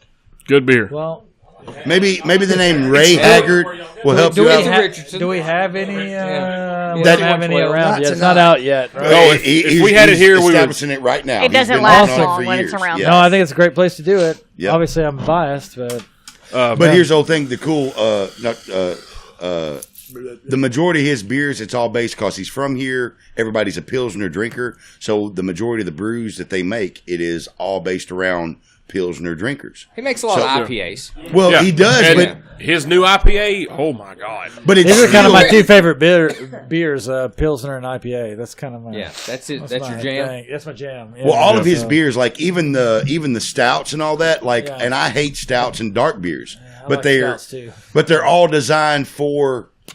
They have Pilsner drinkers because LeBron doesn't care about selling in other areas. If he can't sell beer to local Locally, people, yeah. then he doesn't really care. So Yeah. I'll tell you this, Tommy. I do not like microbrewed beer. I'm not a craft beer guy. It's not my deal. I don't care Little for Leonard it. Matthews saying. I'm a light beer drinker. Microbrews. That's what I enjoy. Every beer that I've had of LeBron's, which has only been maybe 4, I've enjoyed every one of them. Yeah. And I'm not one to venture out of my comfort zone, so I'm pretty excited about him doing this, and which it helps knowing the guy and knowing what kind of person he is. Makes the beer better? Well, I mean, you give it more of a chance. If you know somebody, it's like, It does. you know, Makes if, the whole if experience I'm a better. shitty cook, but you're my buddy, you might come and say, well, that wasn't so bad. You know what I mean? Put into it the thought. Yeah. Exactly. Yes. So Yes. I'm just saying, it's Yeah. what he's making appeals to a very wide audience Yeah. for sure. Yeah, we've got he's invited us over to watch him, do the brewing process, which is pretty cool. And because they're doing it in his dad's shop or his shop behind his house, and you would think it's just me, Johnny, Eli, and Tooth, Bull sitting around, with some boilers and some no, this shit's like precision crap, with thermometers. He's got beakers. And, Didn't you get in trouble for that one?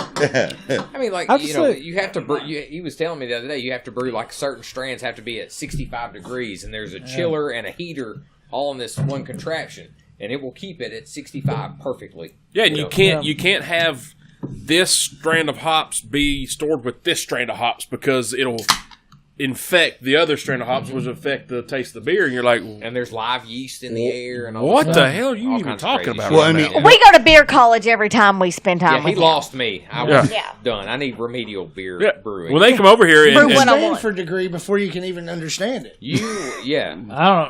Don't Not sign me really. up You for can this. understand. Yeah, no, I'm totally into Emotion testing flurry it for out. both. Yeah. It's really good, and I'm not. I will drink a Miller Lite, a Coors Light. I like a Vita in certain flavors, but I'm not a Yeah, big beer fan. I Turbo like Dog. whiskey.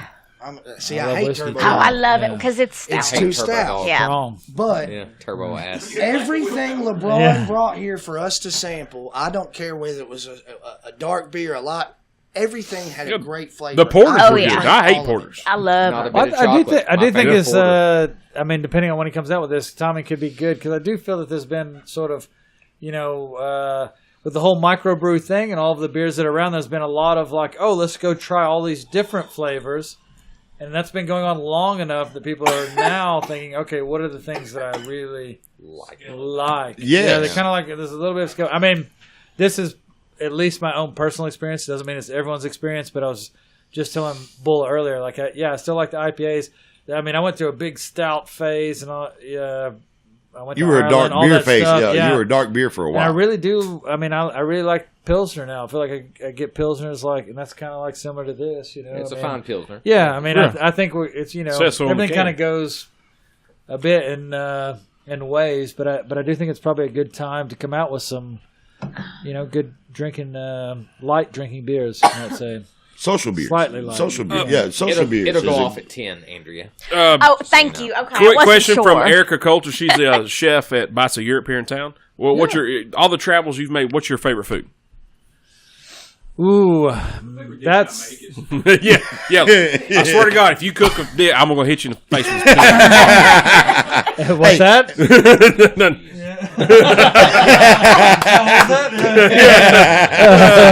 Shit. Start beeping Robin. Favorite thing to Robin cook or Hood. favorite thing to Your favorite food. Your favorite eat? food. To eat. Yeah. Cuisine. Oh, that's really difficult. I would say. Spam. Toast. Yeah, again, I'm not cooking. Not cooking, right? Yeah. It would probably be a tie between.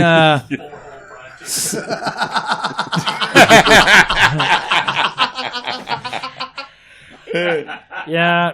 Okay. I'll say. Can I do a three-way tie? You can- We can all do three-ways. Yeah. I mean, you guys did a High five three-way, around here all right? day. Yeah. Three-ways. I mean, yeah. We're after a Three-ways certain around point here. in the evening, right? I can talk about a three-way. Yeah, that's it. Yeah. So I'll On a say Thursday.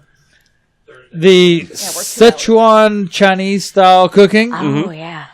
the Californian style of Mexican food, Yeah, I'm with you on that and one. Nashville hot chicken. That's Those are my three Wow, favorites. that's Wow. how my you chicken. do that in there. That's a variety. I love spicy food, and I love fried chicken. So we put them together. But yeah, there's this part of in Southwest China. There's Sichuan pepper, and it's not only hot, spicy, but it's also got a numbing spice. So it's a very Junior? different feeling when you eat it. It's kind of like a shot of Novocaine in your tongue. What's You know, it called? Cocaine chicken. It gives you a nummy. No. Something we can Well, relate it's to. like cocaine chicken, but it doesn't necessarily You give you take it a right in the teeth, but it definitely makes you feel good. You roll it around. Yeah. It's more like Spike. Well, I'll tell you, probably I ain't gonna more bake like now. weed chicken. I ain't gonna bake I mean, Kind chicken. yeah, it'd be like canned chicken. Yeah, kind chicken. yeah. Well, I will say, so Charles, Charles fed me a dish that was artichoke pork. It was artichoke. It was but it was artichoke pork, and it was the exact same. Artichoke or green bean? No, it was it might have been, but no, it was artichoke. Artichoke Really? and pork Interesting. Yeah. is what Charles's chef fed me. Artichoke Yeah. and pork. And Allegedly. So, yeah. allegedly, it could have been. It could have been Cookville Cat. I mean, it could have been, but. To give you a little background, there's a guy from this area of China who lives in Nashville, and he was with some friends, and they'd stopped and they were going to stop in Manchester, and they wanted like somebody to show them around, and I was somewhere else. You were in Mexico. Yeah, I was Yep. somewhere. Yeah. And I said, I'm sorry, I'm in another country, but let me check and see if I can find somebody who can meet you and show you around Manchester. so I called Bull, and Bull was like, "Yeah, well, I can probably do that." I said, "All right." You got 8 minutes? Yeah. So, 8 minutes. That was crazy, huh? He never less than 8 minutes. So the funny thing is that now Bull and this friend of mine from Nashville, who's originally from this part of China, are going out and getting artichoke Sichuan food without even telling me anything about it. Well, which is but no, it's great. Yeah, Charles is the reason. Once again, after Apollo got to go to China, that entire relationship.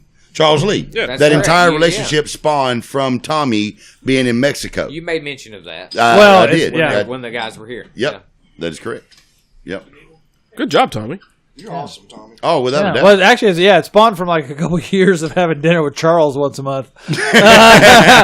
Because, awesome dude, but he was hosting these Chinese dinners like once a month to just people that were interested in China, like to come to these dinners. And so, that was. That's a second one Bubba's built. Yeah. I know. Now, That would be another good guy to have on here, actually. Charles? Yeah. If we could Something get to consider. past that lost in translation barrier. we bring Tommy in. Yeah, I'll do it. Yeah. I feel like Tommy to start making shit up, though. Yeah, You can just say whatever you want to I'll do. do that. Yeah. That's actually pretty damn entertaining. I'm waiting for the burning question because we got something to add to it. Oh, sweet. Burning question. Tooth. Yeah. Music of the week. What you got this week, buddy? Man, I don't. What have you been listening to this week, though? Just what's on your playlist? Radio? No, I actually was listening to Dolly Parton. Jolene. the Killers on the way here. I Yeah. order. Yeah. Ain't nothing wrong with that. But I got a message today from Elise, Mhm. and I decided when you asked me this before you asked me, I decided on my way here that when you were going to ask me this question that I didn't have any new music of the week, but I was going to talk about this message. She sent me this message saying that the Black Keys are going on tour with Modest Mouse, And they're coming to Nashville. yes. You ought to go do not buy me. Post it on Facebook so I can see it though. Yeah. Yeah, Invite him so he won't show up. Make sure you share it. I'll Make sure invite you so share you won't show up. Lots of videos. He's being quiet because you know that part's true. No, but I get invited to the podcast.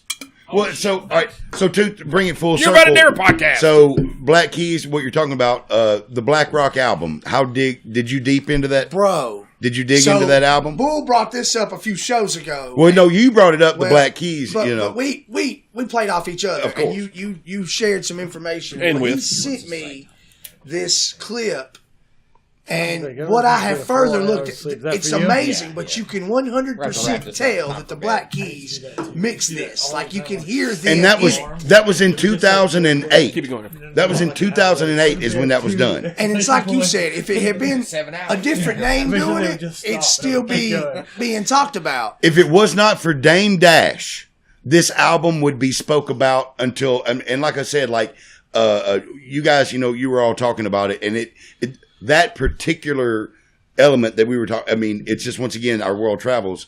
I was in New York and I was working with Bill Dance of MOP, and Bill was like, Hell of a fisherman. Hey, that little fisherman. He's off a boat now. well, a different kind of fishing they do in Yonkers, but I don't fishing, even know nobody in fucking Dallas. a fishing nonetheless that they do in I Yonkers. hated Yonkers. I never got to New York because of Yonkers. But I was working with Bill, and I was in this weird artisty phase to where I was mad at. Your face, really? Yeah. I was mad at where hip hop was going, and I was working with Bill on an album. Bill Dance. And Bill, Yes. Bill Dance, the fisherman Okay. from Yonkers, and but Bill invited me to the studio, and Where he's that's from Yonkers, where he's a Tennessee I got to meet the guys, and I heard it, and we brought it up and bring it full circle, talking about it. It's just as a true music critic, which you are. 100%. Excellent. Number one, I told you the other night, anything with Mos Def, I like Mos Def. I Right. just like I like him as an artist. I like him as an individual. I just like him Like him as an actor. as an actor. But person. I'm saying seriously, man, you could just totally hear every ounce of the Black Keys and everything. It didn't matter that they were rapping. It didn't matter if it was hip hop sound. It didn't matter. It was slow. It was melodic, and you could hear all of this Dan Auerbach just coming through. I like his solo stuff. I love Dan it. Auerbach? Love it, dude. Love it. But it was amazing because I never would have known that collaboration existed had you not brought that to my attention. Like, But that's amazing. but once again, the Black Keys, what they helped create. I mean, it was phenomenal, absolutely and you phenomenal. talk about like bringing two different. And Into to the put this spectrum together. for everybody out there in TV land, to put it in perspective, this for me anyway, this is Aerosmith and Run DMC coming together in 2008, 2009. yes. Carly Wait, Bart hold on. was What are we no. talking about here? 'Cause The this is Black kind of my Rock dream. album. The Black. I told you about Carly, I told you about that. When I was Carly in Black Rock album, sir. the Black Rock album. This was the Black Keys. Dame Dash. He had just went through his whole fallout. What? The producer? Yeah. Well, he wasn't a producer. He was a shitty producer. He was partners with Jay-Z. Is he related to Stacey Dash? Yes. Second removed. What about Mrs. Dash? That's my Bake, favorite. I guess. Shake and bake. But Dame, and once again, Dame Dash was hated at the industry in this time, and he wasn't really known as a producer, but he heard about this great up-and-coming independent rock band called the Black Keys, who had an amazing sound, and he created this entire hip-hop album around them doing the instrumentals. And it is absolutely phenomenal. But once again, just because of where Dame Dash was in his career, who Dame Dash was in general, and the style that he was trying to do, it just never went anywhere. But it is one of the most amazing records that was ever made, and it's the Black Rock album. Black Rock album. Yeah, Hands down. absolutely. Yeah, So look it up, Carly. Black Keys, Modest Mouse, supposedly, allegedly touring together, which I think is amazing. It's happening. It's coming to Nashville. And the Black Keys have new music has been released.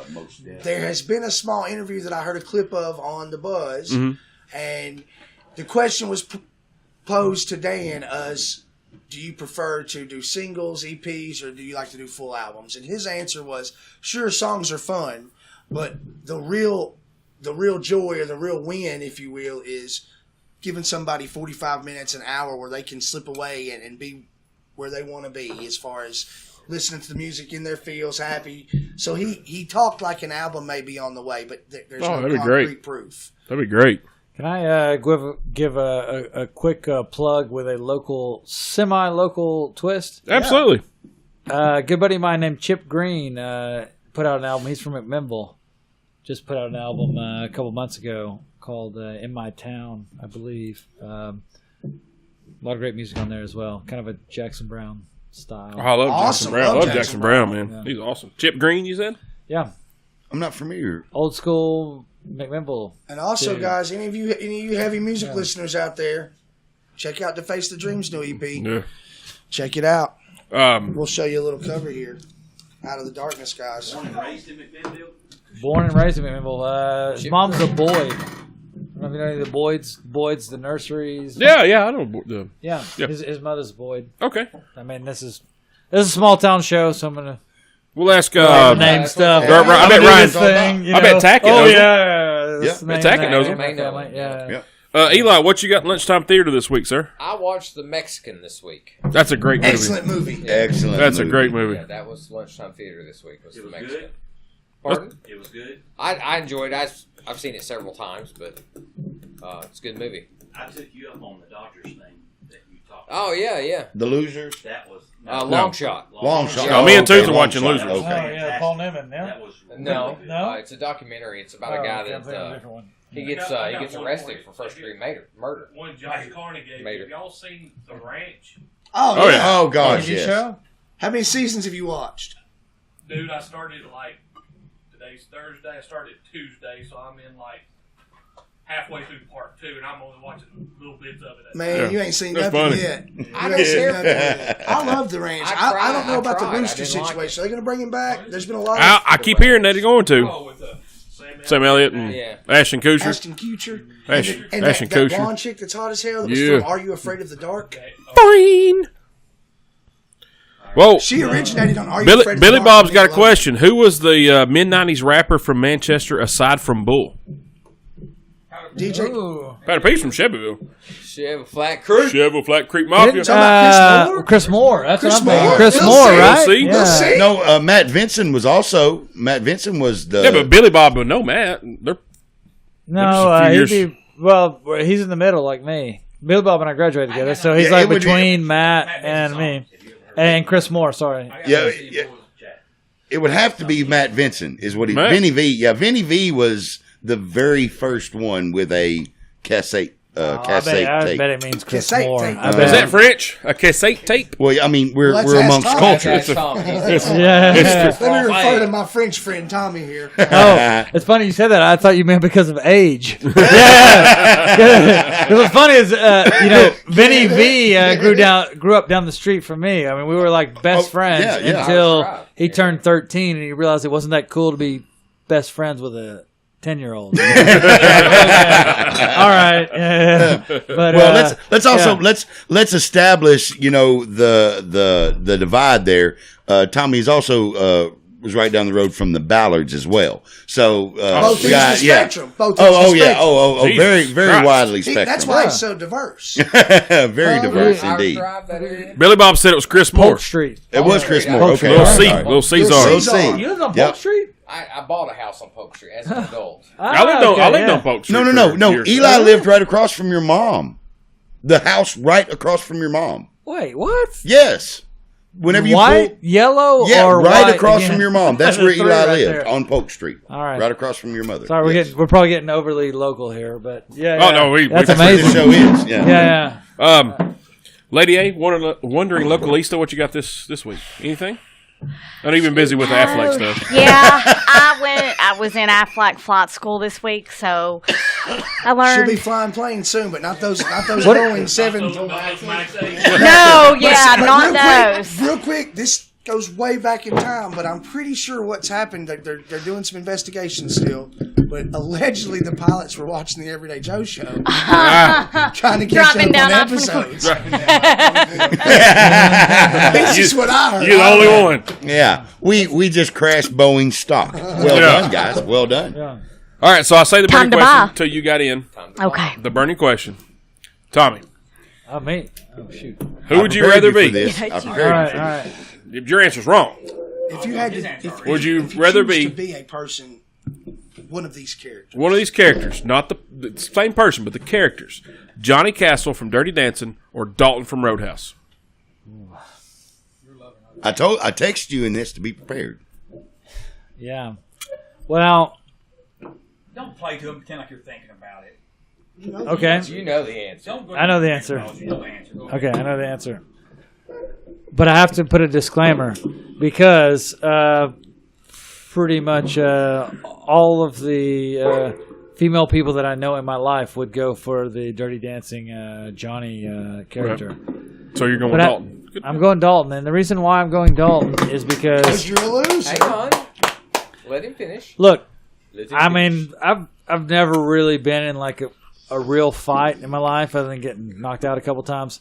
But but Dalton, My truck. that was one of them. No, I did not get knocked out by the truck, by the way. He was coherent the whole This time. is clearly, this is clearly a Tom, you point of tougher than pride anybody for that's me. been around. Yeah, I did not get knocked out by the truck, and the truck was totaled. I won. The little skinny Asian guy dropped me.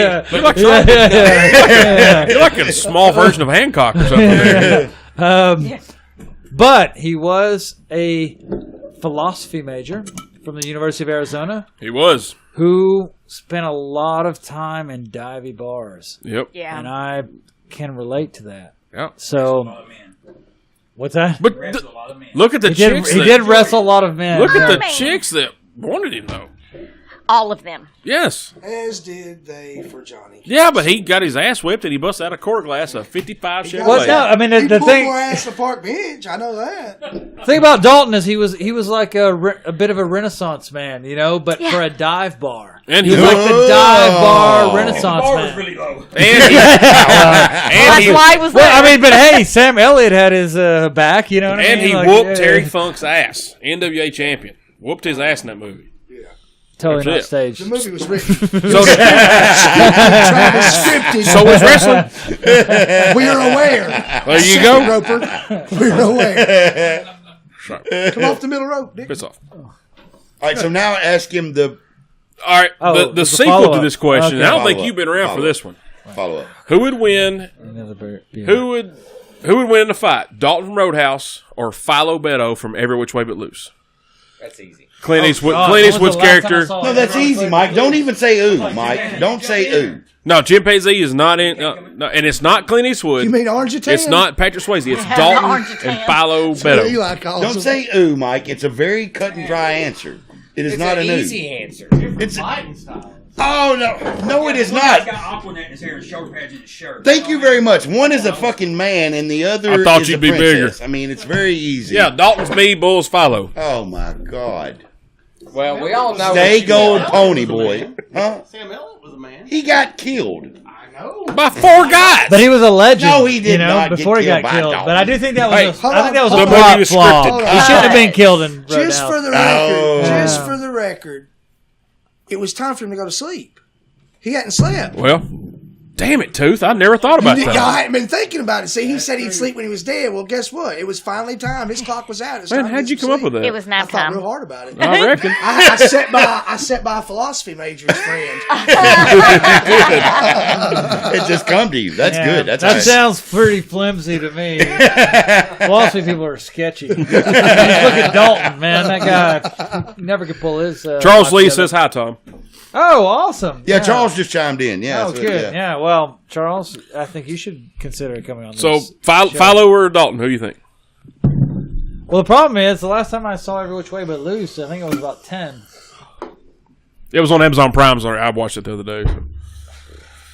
I mean, it's hard for me to not go Dalton because I've already been in Dalton's Right. corner this whole Hey. evening. I'm looking at who I'd rather fight. Hey, I'd rather Kick fight. my ass. I'd pick Dalton because he'd make me tap out. Those guys are gonna keep Kill me. beat the shit out of me. no, but Philo threw a fight. The last fight of the movie, he lost on purpose.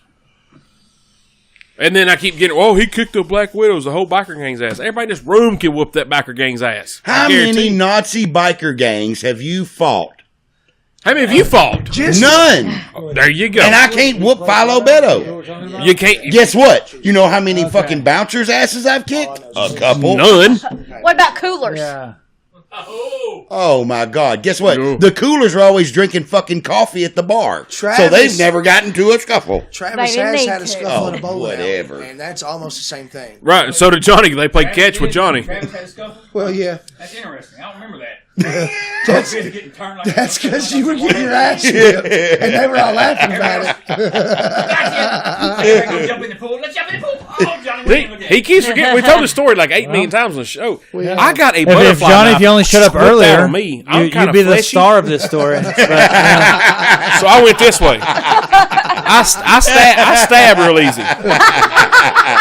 He looked at me afterwards like, damn, dude, I saw you look like you were in the dryer. You just tumbled off. No, they were literally playing catch with Johnny, and Johnny got tired of it. So the last time they threw Johnny, he bit some dude on the shoulder, and Johnny spit this chunk of this guy's skin out of his I mouth. thought I had him, my man. God. I was going down. I had him. I just bit off, and then somebody punched me off of it. Yeah, Johnny had blood in his mouth, like, oh, he got hit. No, that's where I bit the dude. All right, well, that's cool. All right, and this is a sidebar question we've asked a couple times. Who win a fight, Clubber Lang or Drago? Rocky 3 versus Rocky 4. Because I've been in those 80s I mean, movies. I don't want to sound like a communist, but I think probably Drago. Drago would definitely win. I mean, 100%. I think Stand over him and say, What do you- he dies, he dies. Mike, Mike, absolutely. Mike, I think I'll go with Drago. you You have Drago? to go with Drago. yeah. Mike, who you got on Dalton and Johnny Castle? Dalton and Johnny. Okay, so we're back to that. But Yeah. it's not a fight. This is like No, who's no, cooler, not right? fight. No, Those are bad who'd you stats. rather be? Oh wow! Because Dalton's gonna whoop Johnny Castle's ass. Is my wife on? I love Bruce Leroy. She's not on. Who's the master? Man, I love that show. Oh, me too, man. That was an amazing. Yeah, right. Yeah, I Yeah. wasn't a Dalton fan. You know what? No. Yeah, I saw that movie with Benny V. Just for the Because record. I'm not a Dalton fan. I don't know. Hey, I'll take you any way I can get it. Thank you. So wait. So Mike brought up. So wait. All right. I've got to find out, why are you not a Dalton? So guys, this is Mike Cardinal in the Peanut Gallery. So Mike, why are you not a Dalton fan? Just too pretty boy. Ooh, all right. Compared to John, wait, I like the Sam compared to Elliott- Johnny I like the Sam- Castle. No, I'm just talking in terms of in that movie. I like the Sam Elliott character. Oh, well, I know yeah, he oh died. yeah, of course. That's not a good thing. Yeah, but it's still Sam But that, Elliott, I so liked yes. him better in the movie. Hey, Charles Lee says, Tom Clouse, you drink night and cold beer, and it makes me thirsty. We just had that discussion, but you couldn't hear us. But it's okay. But There's a lot going on. Yeah, and I say quench that thirst. Yeah. Well, and remember, according to my guys, and hopefully I'll get to experience it in a couple months. But my guys say whenever you go to Chengdu with Charles Lee, you never see the bottom of your glass. So I'm excited about that. Eli, you got a big. Why don't you show the audience that big old thing of cheese poops you got? Was that? Screw you guys, I'm Ken. Cheesy peeps, you guys. All right, Mike. One more question. Here we go. Follow Beto or Dalton? Yeah, we were discussing that. I don't know. I'm like him. It's been like Tom. It's been a long time since I saw the Fido, but even though I didn't like him, I was kind of going. I throw one at my face. I like that. Reminds me of old times. Hey, my uncle Jerry. Fighting technique was the only reason I'm going there. That's my uncle Jerry Jones. He's a man's man, and he said that Dalton's got more moves than Philo would know what to do with. So, and Philo was a tough character. Don't get me wrong. And The entire Black Widow motorcycle. dude, the Black We've Widow. already went over this. Dude, Nobody does listen. the Black Widow's a bunch of pansies. They tripped in mud and fell down. I will tell them they're all dead. It doesn't matter. What if it was just Sam Elliott, Clint Eastwood? Ooh. Oh, shit. Oh, no. You've just ruined it now. That's entirely. Fucking philosophy major right there. I mean, that's it. Hi, Stanford people. Hey, Erica Coulter says hi, by the way. Money well spent, once again. Yeah. He says, hello, Erica. That's I think a great. I think I forgot Sam. Well, we'll do a quick poll for you. Who you got? I'm going Sam Elliott. Sam Elliott. We're doing a poll, people. Sam Elliott. Wade Garrett. Sam Elliott. Bubba. We should have done Just the mustache alone. You broke. Clint or Sam? Clint or Sam? Clint Eastwood or Sam Elliott? In a fight. Clint. Whoa. I'm going with Bubba. I'm going with Clint on this one. Mike, what you got? I'm going with Clint. I'm with Wade because he got the moves and he's a man. Yeah, that's right. What do you think?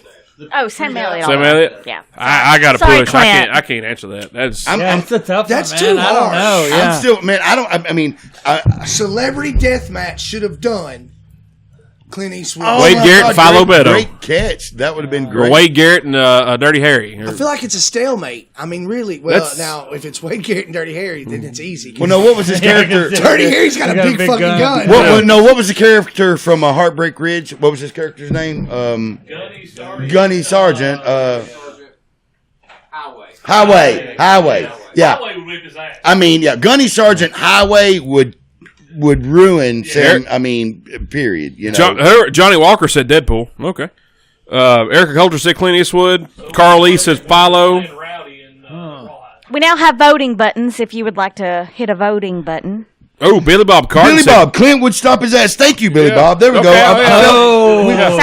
Me and Bubba were feeling a little outnumbered. Thank you very much. I agree, Billy Bob. I agree. Yeah. Good call. Good call. If you voted verbally, well, if you voted wordily. Well, look. And, here we go. We're at 50-50 right now. And look, and I got to say, in all defense. Well, you already did. If there's any. When amongst friends. Yes. Where?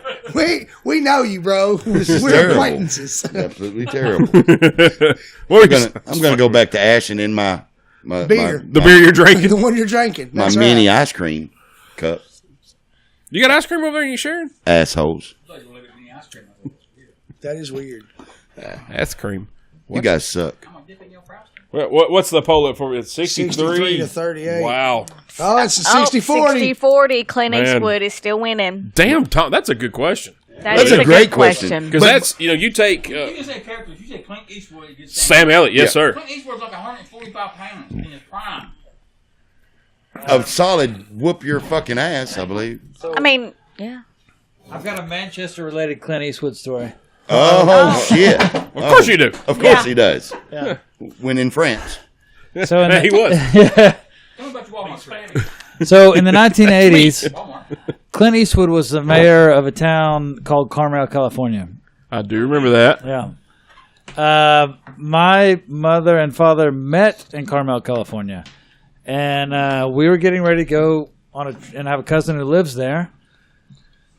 We were getting ready to go on a trip to California whenever I was, I don't know, 10 or 11 years old. And my dad went to the 41 Drive-In for breakfast the morning before we went to the airport. Was it still Bud's? The Bud still on it? Was that his name? No, it was Buck. Buck. Yeah, Buck Hanna. Buck Yeah, Hanna. no, Buck on it, still on it. Hey, Granny Gran. Yeah. So he saw Roy Worthington, the mayor at the time, and he said, "Hey, Roy, I'm getting ready to head out to Carmel, California. You know, Clint Eastwood's the mayor. Do you have a message you want me to give him?" So Roy said, Yeah, I think I do. Can you stop by City Hall before you go to the airport? Because I have something I want to send to Mayor Eastwood. You know, it was supposed to be a joke. It was not a pipe bomb. But on our way to the airport, we stopped at City Hall. My dad went in, and the secretary said, "Oh, Mayor Worthington is not here." And my dad said, "Oh, that's fine. Okay, we're going to go." She said, No. He told me not to let you leave. He just went over to Leroy Muncie's to get a photo taken. And he's going to be back here soon. So, yeah. So he went over, got a photo taken, came back to City Hall, had a little portrait photo that said, "Greetings, Mayor Eastwood, Roy Worthington."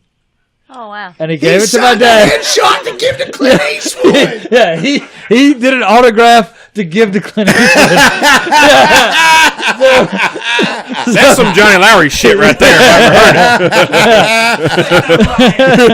I ever heard it. New game y'all play. 6 degrees from Tommy. Random topic. Stop and go. Somebody call Tommy. Dude, I already said it. I already called that one for sure. yeah. Just call him up like, So 6 points to get the...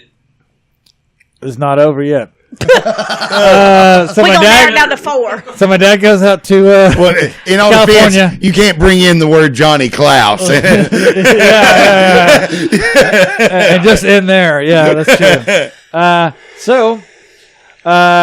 My dad's out in Carmel, California. He goes to the city hall, and he says, "Hey, I'm from a small town in Tennessee, and the mayor there, he this is kind of a crazy story, but he gave me this picture, and da-da-da." And whoever he had run into, standing there in the mayor's office was like, "That's a pretty funny story. Why don't you give me the picture and come back next Tuesday?" So I said, okay. Gave him the picture, and then he went back the next Tuesday. So my dad walks in the next Tuesday, and he goes up to the secretary and says, like, "Hey, I'm here because I dropped off a photo." And she said, "Well, sir, this is an official place of business. We don't deal with, celebrity stuff here. We just try to get stuff done." And then whoever the guy was that he'd run into happened to be walking out of his office at the back and said, "Hey, Johnny, I think I got a photo for you. Hold on."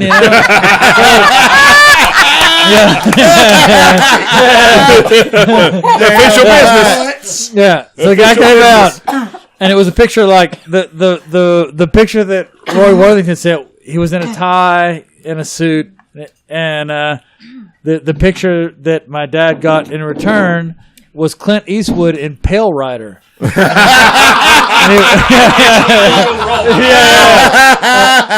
And he was like sort of this way and turned toward the camera like this. And there was just a little note that it said, "Dear Roy, thanks for the photo. Clint." Oh, yeah, so, that is awesome. Yeah, so All my right. dad brought that back, and it was So Clint pretty it much was went up in to- Roy Worthington's office until he retired. That's amazing. That is. Yeah. So Oh, there is a Clint Manchester connection. Just saying. I'm still going with Sam Elliott, but I mean, I do have a soft spot for Clint. oh God. That is amazing. Speaking of weird, drink it. interesting information, I don't know how many of you guys already know this, but as we I'll drink all some have heard, we lost Luke Perry recently, and we talked did. about that. I But know. he's buried in Dixon, Tennessee. Yeah. No, he is How not. awesome is that? So, He is. He had I a mean- farm there. Yeah. Terribly I didn't know sad, that. but kind of cool. I don't know. Do you think he lost them? So like he he died and lost his sideburns, or did he just a ranch, if you will, Really? some acreage in a small town, just That explains what happened with his career trajectory. right outside of Dixon. Like near that's correct. Burns. Yeah. I'd have to well, look back or up. Samson and his hair. Matt Vincent is watching, guys. Matt Vincent. Matt Vincent. Matt So, Vincent. the Rapper. Yeah, well, Or is it Brandy watching? We don't know. Oh, it could Apparently, be Matt Travis, and Brandy. during the- Matt during the and Brandy. Nashville flood, 2010. They might be watching together. Luke Perry They was probably part are of the together. water. They're a lot together. And foods, like he was part of the Yeah. They do. relief Yeah, they do. Oh, okay. and Oh, yeah. for Yeah. Louisiana what, during some of their Katrina? times and whatnot. He had done some. yeah, well, apparently he was in his local environment in Tennessee. He was kind of low profile, Yeah. but when needed to step up, he stepped up and he did the right thing to help out. Like I said, during the flood. Yeah. I just thought it was really neat. That's He's pretty buried cool. here Yeah. in Tennessee. I thought That's that was pretty cool. neat. I hate that he's buried, but Yeah. His son's a wrestler. Did you know that? I did. I actually know Yeah, this. wrestlers My for. best friend's a wrestler. He jumps off the second row. That's me. And there's the trophy right there. By Two the way. rope Tony. 6-man tag team champion. That's Two me. rope Tony over here. 2 rope. Drags Reed. 2 rope. Y'all are no rope. How about that? All right, guys. Watch. I'll give you what you say. That's right. I looked hot in my jeans and my Jordans. Shit. I wasn't going there.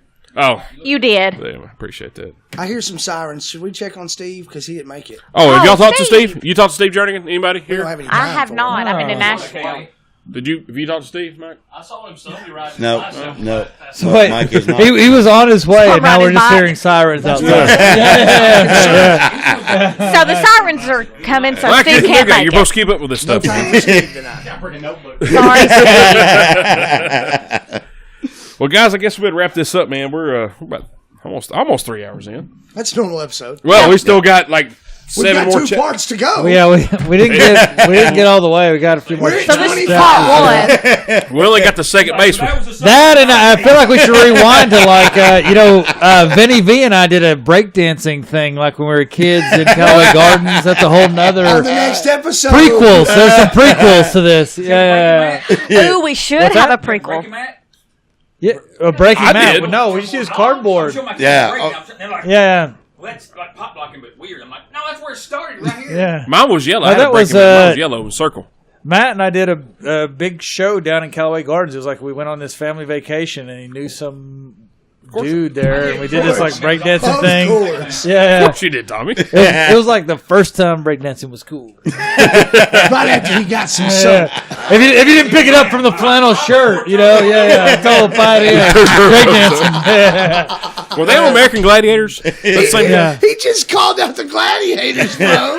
Straight out. My favorite was Malibu, by the way. That was the hair. I was a Actually- Nitro fan. Who was it? I don't give a shit. If they take their time with tennis balls, they would have won. Every I time. agree.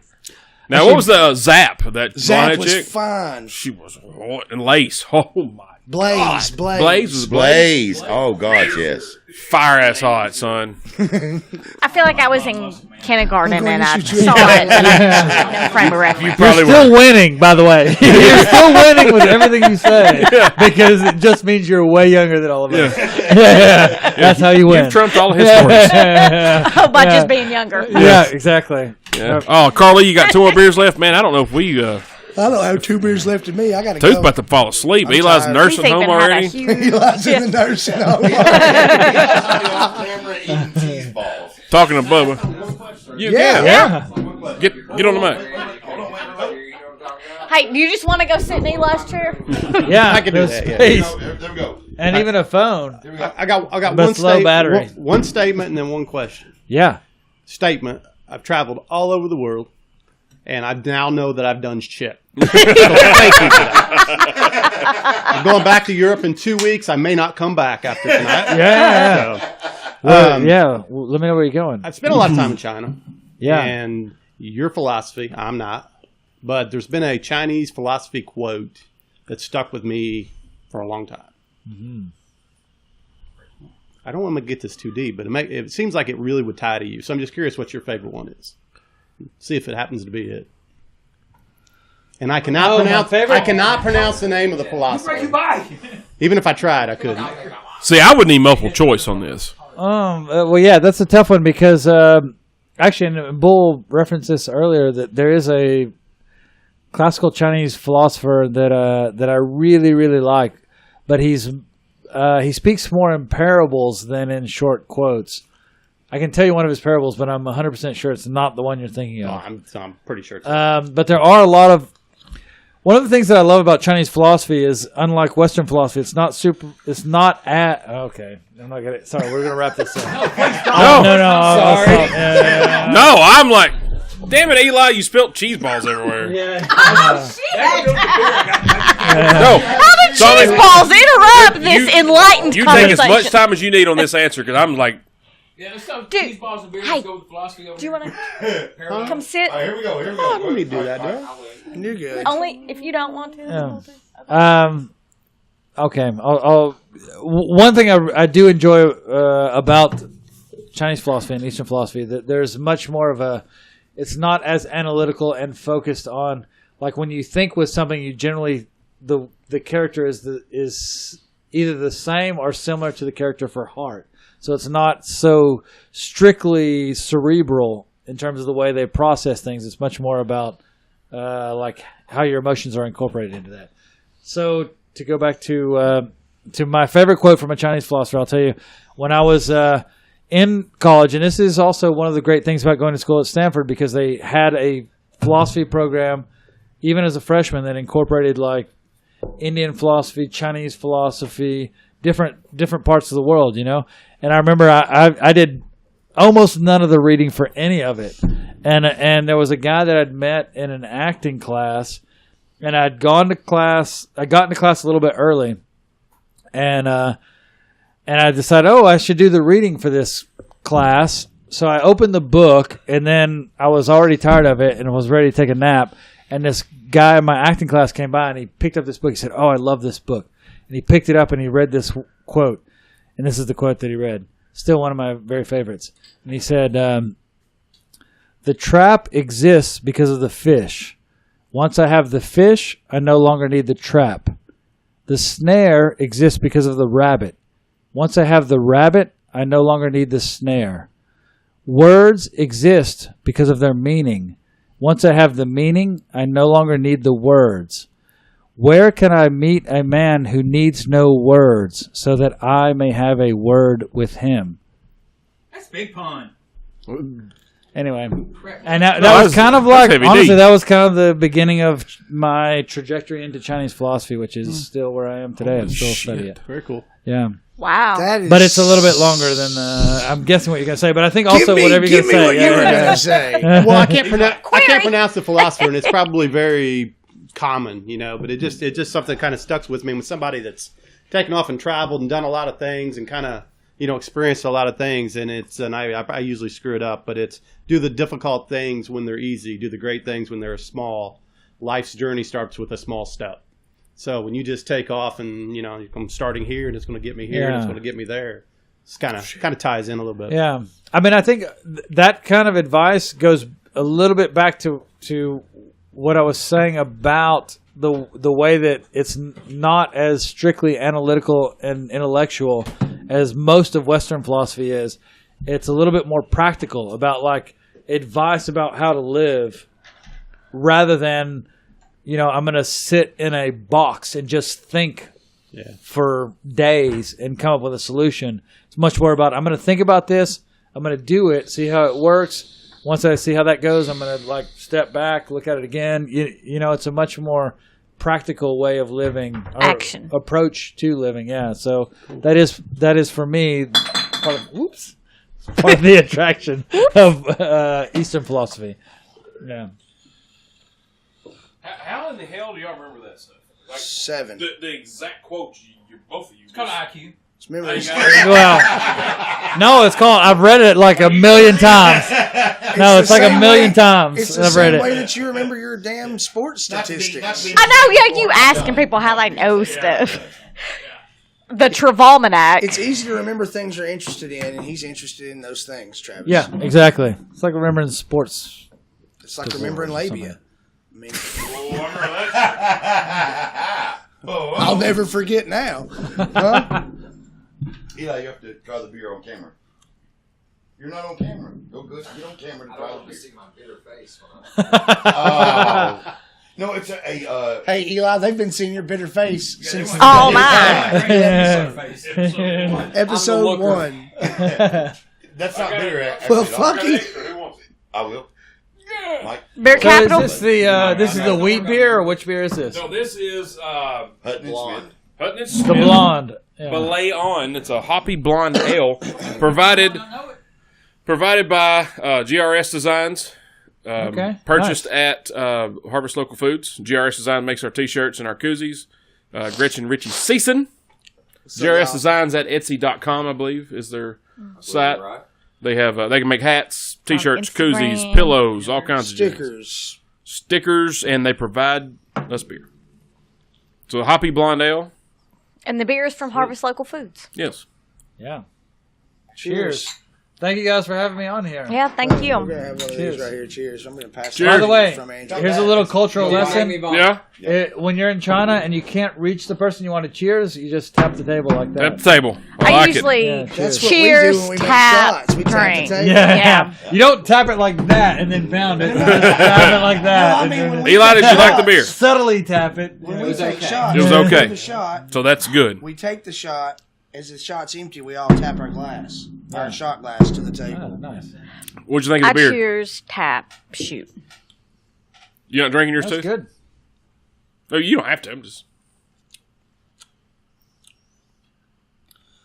It's not terrible at all. No, it's not terrible. That's No, a good it's beer. I like It's this good one. It smells Cheers, really Carly. good. I'm not a huge blonde beer person, but I, I like am this not one a lot. either. Well, and what? I like this one. It's pretty good. Well, and the interesting thing, going from the Hutton and Smith promenade to the Belay, it's sort of a.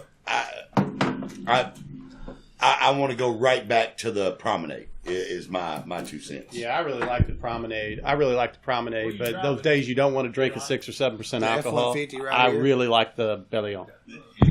Yeah, it's a lighter you beer lying? and got a little hop. Yeah. Can't believe y'all are selling that. You You said leaving, you buddy? weren't selling it.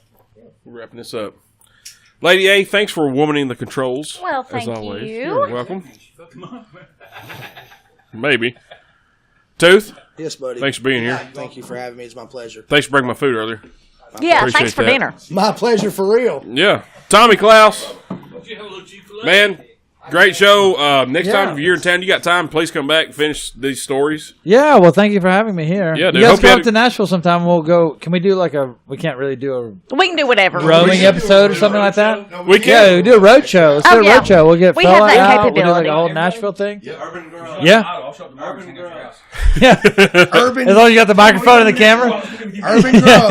Urban Grove. Yeah, Bubba says. Johnny, you're invited. Yeah. No, we can do it. Let's do it. Hey, Eli, thanks for being here. Eli said, I think Eli's going to look for Steve Jernigan. 45 minutes Yeah. past his bedtime. Yeah. We talked about going hanging out with the big fella and Walter up in Well, Nashville. he lives like a block from me. So we'll So just all you can congregate. stay at my house. I got like a lot of space. We'll all just come hang out with everybody. Let's do it. I'm down. Johnny, thanks for showing up. Yeah. It's good, Tommy. Yeah, appreciate that. Thank you. Yeah. Thank you. Yeah. You got a question? Ask him. Jump. Yeah. You want to show off. Of course you want to show off. he wants to show off Oh. when he asks the question. Oh, I thought you said he wanted to show off. We're going to start on religion, and then we're going to go to politics. Oh, okay. So, Cut So- the camera. Cut the camera. Cut the camera. Well, funny, John Richardson said the other day, he's like, I think Travis should do Dickel shots and talk about politics on the show. I love it. No, that ain't what you want. I love the idea. Man, I don't know nothing dick about it I love the idea. because I don't care about it. Especially if you got two people on the opposite ends or different, but they respect each other. Right. Then you can actually have a discussion. But some of they don't respect and start being dicks. I'm gonna whoop your ass if you don't shut your mouth, and then I'm gonna hit him in the face. But he's all talk. Yeah. He's all Oh, talk. you can't do that. It's a joke, bull. Oh, yeah. Well, I don't want somebody to get stuck. We're only talking about politics. We're not even talking about That's what politics. I was thinking. Talking about politics. Oh, Already we can't getting even do heated. that. It's a joke. That's it. Johnny, thanks for showing up because Tommy. Well, thank you, Johnny, for showing up for me. I appreciate that. Thanks for showing Yeah. up. Thanks for showing It's up. really damn rare. Johnny Yeah. out. Let Well, me thank go. you for showing up regardless. And Let me go also through these being here while notes, I'm and I'll here. tell you the last time he showed up. Well, some other book because I ain't in that one. That's for damn sure. Hatfield, thanks for hanging out at Peanut Gallery, sir. Man, it's always awesome. Yes, thank you. Bubba. Bubba got his Jordan jersey on, and if I see one more gosh dang debate about LeBron and Jordan. There is no debate. There's no debate. Is not. Stop it. I love LeBron. I love LeBron to death. I like watching him play. He's a great player, but he is not Jordan. Buckets, he's not Jordan. Stop it. Dominique is closer to Jordan than LeBron will ever be to Jordan. Take that. Put that in your pipe and Bull. shake it. Thanks for being here, sir. I mean, Cheetos. You are eating Cheetos. Yeah, we can hear them and hear you Thank chew you, them. Captain Obvious. Maybe there you're wrapping a Christmas present. No, that's what Bull sounds Mike like when he's Cardinal, rapping. thanks for hanging out with us, sir. Enjoyed it. Enjoy Great time. yeah, and taking in all this, all the things that are here. Good stuff. That's a good word for it. That sensory overload. Yeah. We're things. Yeah, so we're Not sorry. to overspecify. You took in some international travels tonight. That's what you You took did. in. Yeah. Escapades, if you will. Yeah. Well, apparently he's been all over the world and he ain't done shit because of Tom. Tommy's been doing it all for us. True. So, Tommy, we're going to require is like next time you go somewhere, just like shoot us a text, an email, or something. Hey, I'm here. This is what I did, and then we're going to tell people, hey, I went to Amsterdam and I did this. Well, Like, am I just like a text, or are you gonna have Email, messenger pigeon, Pictures, Raven. Photos. Doesn't You matter. know how to do Facebook Live. You can just do it live. yeah. Glory be to Eli. I don't know. All right. Maybe just go to Nashville. We'll go out sometime. It's easier. Yeah. Yeah. Gets tricky with that. All right, guys, don't forget YouTube Live. Subscribe to it. You all right over there, Chad? He threw all his So apparently Eli spilt the trough of cheese balls, and the ones he spilt he put in Chad's cooler. Hey, at least he cleaned up after himself. As it should. Yes, sir. It'll cost Hello, him. Alyssa Williams Henley. Yeah. Yeah, I was supposed to get back with her because I was going to have her on the show, and I freaking forgot. On his watch party, she says something about providing alcohol. Huh? On his watch party, she says about providing the liquor for the show. Well, So come on, let's go, because down with that. I got busy at work, supposed to call her, and I forgot because we were shorthanded, had somebody quit, and I fired somebody, so I forgot to call her. Somehow Alyssa, who I used to hang out with all the time, I've not only you. seen in San Francisco in Yeah? the last few years. She's a whiskey aficionado. I didn't mean you shorthanded, Johnny. I'm sorry. And we haven't painted over your drawing It's yet. not proud enough. You can't see it. You drew it, wasn't us. It's your fault. It's your hand. Yeah, real quick. No one can see it. That is your hand? That is Johnny's hand. I look like Bart Simpson. Who else's hand is it, Tommy? Yeah. 8 people have a hand just like that. Holy shit. Let me go. Wait, bend your fingers. There you go. This is your hand? What of Like that? Yeah. Some of That's them- it. Yeah. Well, he met one of them was in the French Alps. Hey, I think during Thanksgiving, during school year, when I made my turkey, it was always the best.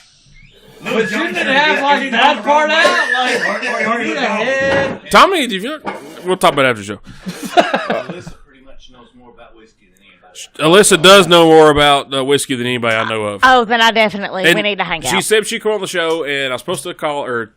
She gave me her phone number, and we got busy as shit, and I forgot to call her because she likes to plan her Girl, hit me up. work schedule months in advance, and I couldn't. I've heard that's what important people do. Yeah. I ain't there yet. But Bull called me this morning, but whatever. He may only call you this morning, but he told me about it Yeah, You tell Tommy about it. That's how he does things. He sets everybody up. lined up for the peanut gallery. He didn't guess yet. yeah. You were standing. That's a true promoter. Yeah.